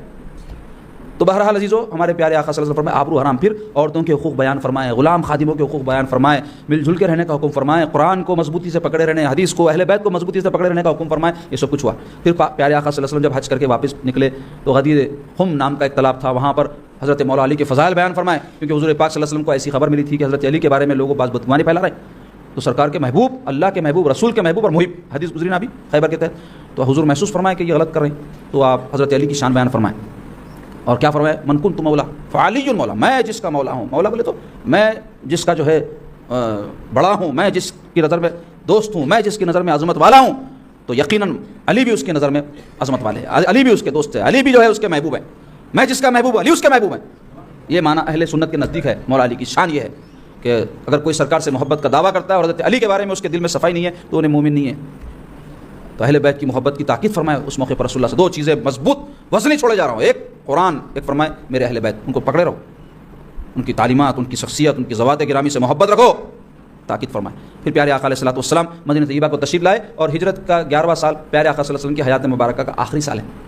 اور حضور علیہ الصلوۃ والسلام ویسے موقع پر بھی کہ جب اس دنیا سے تشریف لے جانے کے بارے میں سرکار پاک صلی اللہ علیہ وسلم کو خبر تھی، اور کچھ حجۃ الوداع کے موقع پر سرکار فرما دیے تھے ہو سکتا ہے آئندہ سال میں تمہارے بیچ میں نہ رہوں، اشارہ دے دیتے سرکار پاک صلی اللہ علیہ وسلم. ویسے موقع پر بھی کہ جب دنیا سے تشریف لے جانے کا وقت ہے، حضرت اسامہ ابن زید رضی اللہ عنہ، جو حضرت زید ابن حارثہ سرکار کے خادم خاص، غلام خاص کے صاحبزادے ہیں، اور یہ اسامہ جو ہے حضور کے گھر میں پلے بڑے اور بڑے ان کے فضائل ہیں. رسول اللہ صلی اللہ علیہ وسلم اتنا چاہتے تھے، اور حضرت امام حسن و حسین رضی اللہ عنہ کے ساتھ کھیلے ہیں. یہ تو 17-18 سال کے ہیں. حضور جو ہے ان کو ایک لشکر کا امیر مقرر کر دیا، اور اس لشکر کو جیش اسامہ کہتے ہیں. جیش جنگی لشکر کو کہتے ہیں، زبردست لشکر کو جیش کہتے ہیں. تو جیش اسامہ کے تحت یہ سیرت میں واقعہ بیان ہوتا ہے. یہ جو زید ابن حارثہ کو شہید کیا گیا، واقعہ بیان ہو جنگ موتا کا، اس کے بدلہ لینے کے لیے ان کو مقرر کرے سرکار پاک، جاؤ اور اپنے والد کا بدلہ لو جو شہید کر دیے گئے تھے. تو اس موقع پر بعض لوگ جو ہے اعتراض کرے کہ بھائی انہوں جو ہے اتنے کم عمر ہے، بڑے بڑے بزرگ صحابہ موجود ہے اور حضور پاک صلی اللہ علیہ وسلم ان کو جو ہے سب سالار بنا دیا سب کے اوپر. تو سرکار کے فیصلے کے بارے میں ایسا وسوسہ پیدا ہوا، شیطان بھٹکاتا تھا وہ کسی کو بھی. تو سرکار پاک صلی اللہ علیہ وسلم کی علالت کا سلسلہ شروع ہو گیا تھا. سفر کے آخری ہفتے میں حضور ایک مرتبہ بقیع شریف تشریف لے گئے تھے. وہاں سے واپس تشریف لانے کے بعد سر میں درد شروع ہو کے بخار آ گیا سرکار کو. وہی علالت تھی جو اس کے بعد سرکار پاک صلی اللہ علیہ وسلم اس ظاہری دنیا سے تشریف لے گئے. تو حضور سر پر جو ہے پٹی باندھے ہوئے تھے شدت درد کی وجہ سے.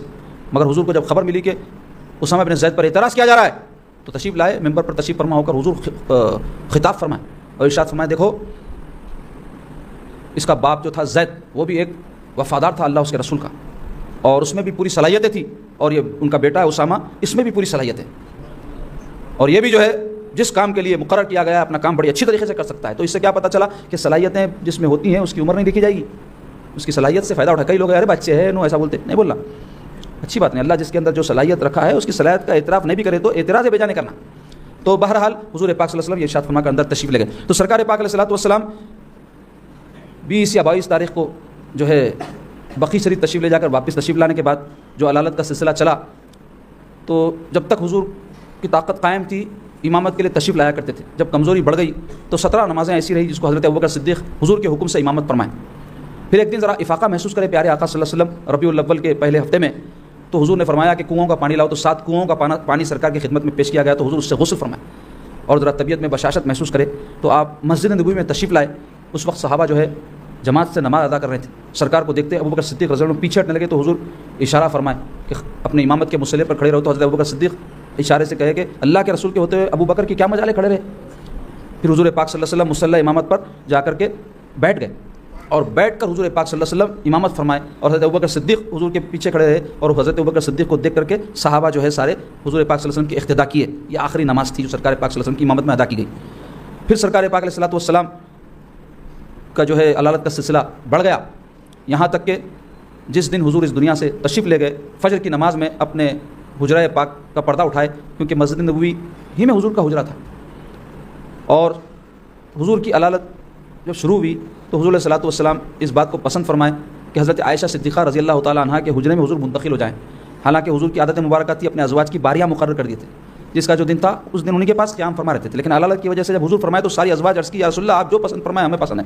تو حضور سیدہ عائشہ کے حجرے میں رہنے لگے تھے جو بالکل مسجد نبوی کے متصل ہے، اور اس زمانے میں دروازے اور میں پردے پڑے رہتے تھے خالی موٹے موٹے.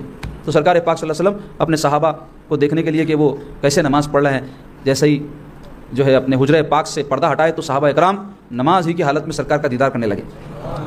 اور راوی کہتے ہیں حدیث کے کہ اس وقت سرکار پاک صلی اللہ علیہ وسلم کے چہرہ انور پر میری نگاہ پڑی تو میں نے دیکھا کہ حضور کا چہرہ انور قرآن کے ورق کی طرح نظر آ رہا تھا، سفید ہو گیا تھا سرکار پاک صلی اللہ علیہ وسلم کا چہرہ انور. اور یہ آخری موقع تھا جو ظاہری حیات پاک کے ساتھ صحابہ حضور کا دیدار کیے. پھر سرکار پاک علیہ الصلوۃ والسلام پر غشی کے دورے پڑنے لگے، اور حضور پاک علیہ الصلوۃ والسلام ویسے وقت میں بھی 2 باتوں کی تاکید فرمائے. حدیث میں آیا ہے الصلاۃ الصلاۃ، نماز نماز، اور فرمایا وما ملکت یمینکم، اور تمہارے جو ماتحت ہے. کون رہتے ماتحت؟ مردوں کے ماتحت عورتیں رہتے، سیٹوں کے ماتحت ملازمین رہتے، آقاؤں کے ماتحت غلام رہتے، بڑے عہدیداروں کے ماتحت ان کے جو بھی رہتے. تو ان کے حقوق کی تاکید فرمائے رسول اللہ صلی اللہ علیہ وسلم اپنے آخری وقت میں نماز کی اور ان کے حقوق کی. کیونکہ یہ لوگ ماتحت جو رہتے کمزور لوگ رہتے ہیں نا بھائی، تو اللہ تم کو اختیار دیا تو ظلم مت کرو. کئی مرد ہیں ظلم کرتے بیویوں، کئی ایسے ہی مالکین ہیں ظلم کرتے، بلکہ دور حاضر میں تو ملازمین کو اتنے اختیار دیتے کئی ملازمین مالکین کے ساتھ ظلم کر دیتے، یہ بھی ٹھیک نہیں. تو مختصر یہ کہ سرکار پاک علیہ الصلوۃ والسلام کی زبان پاک پر اور ایک کلمہ جاری ہوا بر رفیق الاعلیٰ، یعنی اللہ تعالیٰ بڑا رفیق ہے. اور جب آخری گھڑیاں سرکار پاک صلی اللہ علیہ وسلم کی ظاہری حیات پاک کی قریب آئیں تو ویسے وقت میں حضور حضرت عائشہ صدیقہ کی طرف گود میں تھے، نظر فرمائے تو حضرت عائشہ مزاج شناس بیوی تھی سرکار پاک صلی اللہ علیہ وسلم، فوری سمجھ گئی کہ حضور پاک صلی اللہ علیہ وسلم ایسے وقت میں مسواک کرنا پسند فرمائے. تو اپنے بھائی کی طرف اشارہ کی تو حضرت ابوبکر صدیق کے صاحبزادے، کیونکہ بی بی عائشہ حضرت ابوبکر کی صاحبزادی ہے نا، تو وہ بھاگ کے جا کے حضور کی خدمت میں مسواک لے کر آئے. تو حضرت بی بی عائشہ کیا کی اس کو چابی اور نرم کر کے ہموار کر کے سرکار کی خدمت میں پیش کی تو حضور مسواک فرمائے. پھر حضور پاک علیہ الصلوۃ والسلام کے چشمہ مبارک آسمان کی طرف لگے رہے اور پاکیزہ روح پاک جس میں اتھر سے پرواز کر گئی اور اللہ تعالیٰ کے حضور میں پہنچ گئی. اور وہ دن دوشنبے کا دن تھا، اور روایت یہ ہے کہ 12 ربیع الاول شریف تھی. اختلاف ہے اس میں، لیکن زیادہ تر جو روایت آئی ہے وہ 12 ربیع الاول کی آئی ہے. اور اس کے بعد جب یہ خبر عام ہوئی تو صحابہ اکرام کے ہوش اپنی جگہ پر نہ رہے. بڑے بڑے بہادر صحابہ کی یہ حالت ہو گئی کہ ان کے اوپر موت کی جیسے حالت طاری ہو گئی. اور جب سرکار پاک صلی اللہ علیہ وسلم ہجرت فرما کر مدینہ طیبہ میں تشریف لائے تھے تو اس وقت جو رونق اور جو خوشی کا ماحول تھا، صحابہ کہتے ہیں کہ اس سے پہلے ہم نے کبھی ایسا ماحول مدینہ شریف میں نہیں دیکھا، اور حضور کے دنیا کے تشریف لے گئے وقت جو غم اور افسوس کا ماحول ہے، پھر ویسا ماحول اپنی زندگی میں ہم نے کبھی نہیں دیکھا۔ بڑے بڑے بہادر صحابہ کی ہمتیں ٹوٹ گئی، حضرت عمر فاروق تلوار لے کر مدینہ کی گلیوں میں پھرتے جاتے تھے، کہتے تھے اگر کوئی کہے گا کہ میرے محبوب محمد رسول اللہ صلی اللہ علیہ وسلم انتقال کر گردن اڑا دوں گا، ایسی کیفیت ان پر طاری ہو گئی تھی۔ حضرت ابوبکر صدیق اس وقت نہیں تھے، 1 کلومیٹر دور تھے۔ آپ کو جب اطلاع ہوئی تو آپ بارگاہ رسالت میں حاضر ہوئے اور سرکار پاک صلی اللہ علیہ وسلم کے شہر انور سے کپڑا ہٹا کر کے پیشانی پاک کو بوسہ دیے اور بارگاہ رسالت میں عرض کیے کہ یا رسول اللہ آپ اپنی ظاہری حیات میں بھی پاکیزہ تھے، اس دنیا سے تشریف لے جانے کے بعد بھی پاکیزہ ہیں۔ پھر سرکار پاک صلی اللہ علیہ وسلم کی وصیت کے مطابق حضور کو غسل دیا گیا۔ حضرت سیدنا علی المرتضیٰ، حضرت عباس رضی اللہ عنہ، حضرت فضل ابن عباس، حضرت قطب ابن عباس، یہ سارے جو ہے سرکار کے خاندان کے گھر کے لوگ ہیں نا، یہ لوگ حضور کو غسل دیے۔ اب مسئلہ پیدا ہوا کہ حضور کی تدفین کہاں کی جائے، تو سیدنا ابوبکر صدیق نے کہا کہ حضور کی میں حدیث سنا، حضور فرمائے نبی جہاں انتقال کرتے ہیں وہیں ان کی تدفین ہوتی ہے۔ تو وہ حجرہ تھا سیدہ عائشہ صدیقہ رضی اللہ تعالیٰ عنہا کا، تو اسی میں سرکار پاک صلی اللہ علیہ وسلم کے لیے قبر مبارک تیار کی گئی۔ حضرت ابو طلحہ انصاری رضی اللہ عنہ سرکار کی قبر جو ہے تیار کی ہے، یہ سعادت ان کے حصے میں آئی، بغلی قبر سرکار کے لیے تیار کی گئی۔ اور پھر نماز جنازہ کے بارے میں احادیث میں آتا ہے کہ کسی نے حضور کی نماز کی امامت نہیں کی، کیونکہ سید الانبیاء کی نماز کی امامت کون کریں گا؟ تو چند لوگ پہلے گھر والے گئے اور انفرادی طور پہ نماز جنازہ پڑھے، واپس آ گئے۔ تو اس طرح 2 دن تک نماز جنازہ کا سلسلہ چلتا رہا۔ پیر کو وصال ہوا، چہارشنبے کی شب میں سرکار پاک صلی اللہ علیہ وسلم کی تدفین عمل میں آئی۔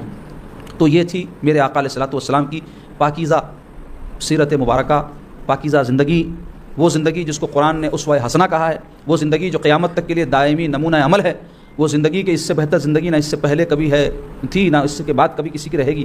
اللہ تعالیٰ کا کتنا بڑا احسان ہے کہ اللہ نے اپنے محبوب کا ہم کو امتی بنا دیا۔ لمحہ لمحہ ہے مجھ پر نبی کی عطا، دوستو اور مانگوں میں مولا سے کیا یہ کم ہے کہ میرے خدا نے مجھے اپنے محبوب کا امتی کر دیا۔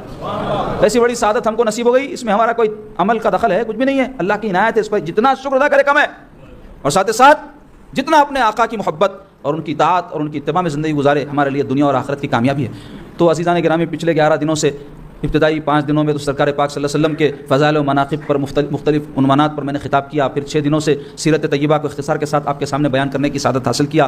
میرے لیے اس سے بڑی سعادت کیا ہو سکتی ہے کہ اللہ نے اپنے حبیب کے تذکرے کا مجھے موقع عطا فرمایا، اور آپ تمام کے لیے بھی اس سے بڑی سعادت کیا ہو سکتی ہے کہ آپ کو سماعت کا اللہ نے موقع عطا فرمایا۔ کہیں پہ محفل ہے میں کشوں کی، کہیں پہ محفل ہے دل جلوں کی، کہیں پہ محفل ہے میں کشوں کی، کہیں پہ محفل ہے دل جلوں کی، ہم کتنے خوش بخت ہیں جو اپنے نبی کی محفل سجا رہے ہیں۔ اور رفعنا لک ذکرک، اللہ فرماتا ہے، اور ہم نے آپ کے لیے آپ کے ذکر کو رفعت عطا کی۔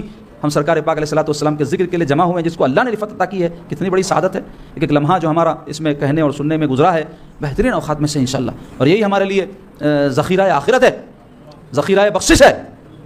سرکار پاک علیہ الصلوۃ والسلام کی محبت، حضور کی چاہت ایمان ہے عزیزو، اور بس وہ محبت دل میں پیدا ہو سرکار کی، اور سرکار پاک علیہ الصلوۃ والسلام کی اتباع کے لیے ہم کو مواد ملے، اس غرض اس مقصد سے یہ مجالس ہم نے منعقد کی۔ اللہ تبارک و تعالیٰ سے دعا کرنے سے پہلے، اختتامی آج دعا ہے، اس سے پہلے میں اپنے تمام معاونین، اپنے تمام اعزاء و اقارب، اپنے تمام سلسلے سے جو وابستگان ہیں، جو خدمت گزار ہیں، اور جو میرے مصاحبین ہیں، ان سب کا شکریہ ادا کروں گا، اور ان کے حق میں دعا کروں گا کہ جو بھی انہوں نے تن من دھن سے دام درم سخن تعاون کیا، اللہ تعالیٰ بہتر سے بہتر ان کو دنیا اور آخرت میں اس کا اجر عطا فرمائے۔ کیونکہ آپ دیکھیں الحمدللہ، میں تعریف بیان کرنے کے واسطے نہیں بول رہا ہوں، تحدیث نعمت، اللہ کی نعمت ہے یہ بھی کہ آدمی جو ہے اس کا شکر ادا کرنے کے لیے اس کا بیان کرے۔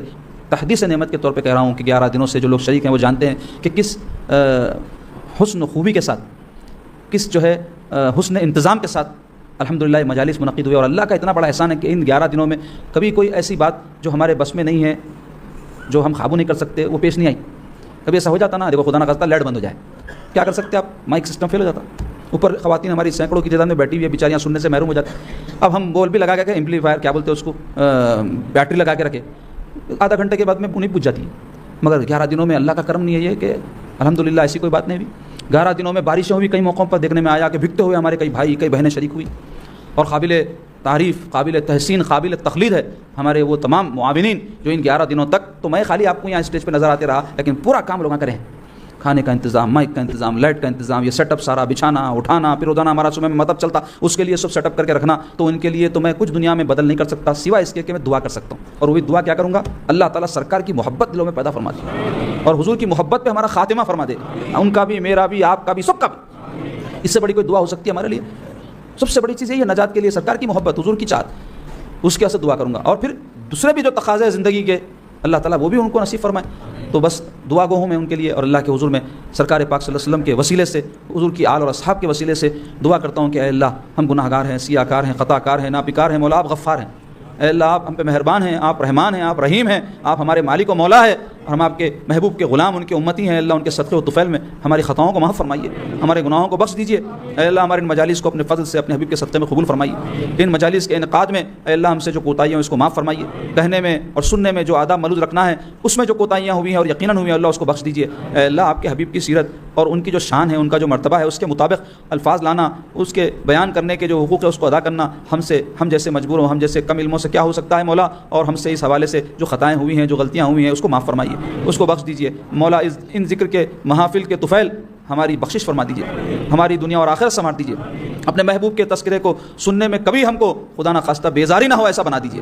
اے اللہ خوش دلی سے، خشوع و خضوع سے سرکار کا ذکر سننے، اس کو سمجھنے اور اس پر عمل پیرا ہونے کی توفیق نصیب فرمائیے۔ ہمارے تمام معاونین کو، مخلصین کو، محبین کو اور جو ہے خدمت گزاروں کو اے اللہ جو اس خدمت میں شریک ہوئے ہیں بہتر سے بہتر اجر عطا فرمائیے۔ آپ سے بہتر کون اجر عطا فرما سکتا ہے مولا، ان کی دنیا اور آخرت سنوار دیجیے۔ اے اللہ ہم کو ماہ ربیع الاول کے بعد بھی اپنے آقا کی سیرت طیبہ سے شغف رکھنے اور واقفیت حاصل کرنے، سیرت طیبہ سے اور اس پر عمل پیرا ہونے کی توفیق نصیب فرمائیے۔ ہم میں جو بیمار ہیں ان کو صحت و عافیت عطا فرمائیے، بیماری تکلیف کو دور فرمائیے، شفاء کاملہ و عاجلہ عطا فرمائیے۔ اے اللہ دکھ درد تکلیف کو برداشت کرنے کی ہمت اور صبر ہم میں پیدا فرمائیے، ہمارا خاتمہ بالخیر فرمائیے، ایمان پر، حب نبوی پر ہمارا خاتمہ فرما دیجیے، حب اہل بیت، حب صحابہ پہ ہمارا خاتمہ فرمائیے۔ اے اللہ بزرگان دین کا ادب کرنے، علماء کا ادب کرنے، صحابہ کا ادب کرنے، اہل بیت کا ادب کرنے کی توفیق نصیب فرمائیے، بے ادبیوں سے، گستاخیوں سے اور ایسی باتوں سے جو ایمان کو ضائع کرنے والی ہم کو محفوظ رکھیے۔ اے اللہ ہم پہ رحم فرمائیے، ہم پہ کرم فرمائیے، علم دین سیکھنے اس پر عمل کرنے کی توفیق نصیب فرمائیے۔ اے اللہ ہمارے والدین کو صحت و عافیت عطا فرمائیے، درازی عمر عطا فرمائیے، ان کا سایہ تاجر ہم پہ قائم و دائم رکھیے، اور جو ہمارے والدین میں انتقال کر چکے ہیں ان کی مغفرت فرمائیے، ان کے درجات بلند فرمائیے۔ مولا تعالیٰ ہم کو علم دین کے لیے کوشش کرنے، محنت کرنے، مستقل طور پہ سیکھتے رہنے کی توفیق نصیب فرمائیے۔ جتنے حاضرین ہیں مولا ان کی بخشش فرمائیے، جتنے غائبین ہیں ان کی بخشش فرمائیے، جتنے ناظرین ہیں ان سب کی بخشش فرمائیے۔ مولا آج شب میلاد ہے، آج آپ کے حبیب پاک صلی اللہ علیہ وسلم کی اس کائنات میں تشریف آوری کا دن ہے مولا، آج ظہور نور کا موقع ہے مولا، اس رات کے طفیل اور اس کے دن کے طفیل ہماری دعاؤں کو قبول فرمائیے۔ اے اللہ ہم کو سچا مسلمان بنائیے، اے اللہ ایک دوسرے کے حقوق ادا کرنے کی توفیق نصیب فرمائیے، حق تلفیوں سے، ظلم سے، زیادتوں سے محفوظ رکھیے مولا، ایک دوسرے کے ساتھ خیر خواہی، شفقت، محبت، نرمی کا جذبہ پیدا فرمائیے، بڑوں کا احترام کرنے، چھوٹوں کے ساتھ شفقت اور محبت سے پیش آنے کی توفیق نصیب فرمائیے۔ اے اللہ ہماری جو بہنیں شادی کی عمروں کی ہیں اے اللہ ان کے نیک نصیبیں فرمائیے، اچھے اچھے رشتے ان کے منعقد فرمائیے، ان کے لیے نیک اور صالح نوجوان کے رشتے عطا فرمائیے، اور ایسے ہی ہمارے نوجوانوں کو نیک بیویاں نصیب فرمائیے، جو اولاد سے محروم ہے مولا ان کو صاحب اولاد کیجیے، جو اولاد نرینہ سے محروم ہے ان کو اولاد نرینہ عطا فرمائیے، جو اناث سے محروم ہے ان کو لڑکی نصیب فرمائیے، اور ہماری اولادوں کو ہمارے لیے مولا ثواب جاریہ بنائیے، آنکھوں کی ٹھنڈک بنائیے، اے اللہ متقین کا امام بنا دیجیے۔ اے اللہ ہم کو شر سے، فساد سے بچائیے، بد عقیدگی سے بچائیے، بد مذہبی سے بچائیے، بے حیائی سے بچائیے، بد چلنی سے ہماری نسل کو محفوظ رکھیے، اے اللہ حیا کے راستے پر ہم کو چلائیے، اے اللہ ہم پہ رحم فرمائیے، ہم پہ کرم فرمائیے، ہماری دعاؤں کو قبول فرمائیے۔ وصلی اللہ تعالی علی خیر خلق و نور عرش سیدنا و مولانا محمد وعلی آلہ و صحبہ اجمعین برحمتک یا ارحم الراحمین والحمد للہ رب العالمین۔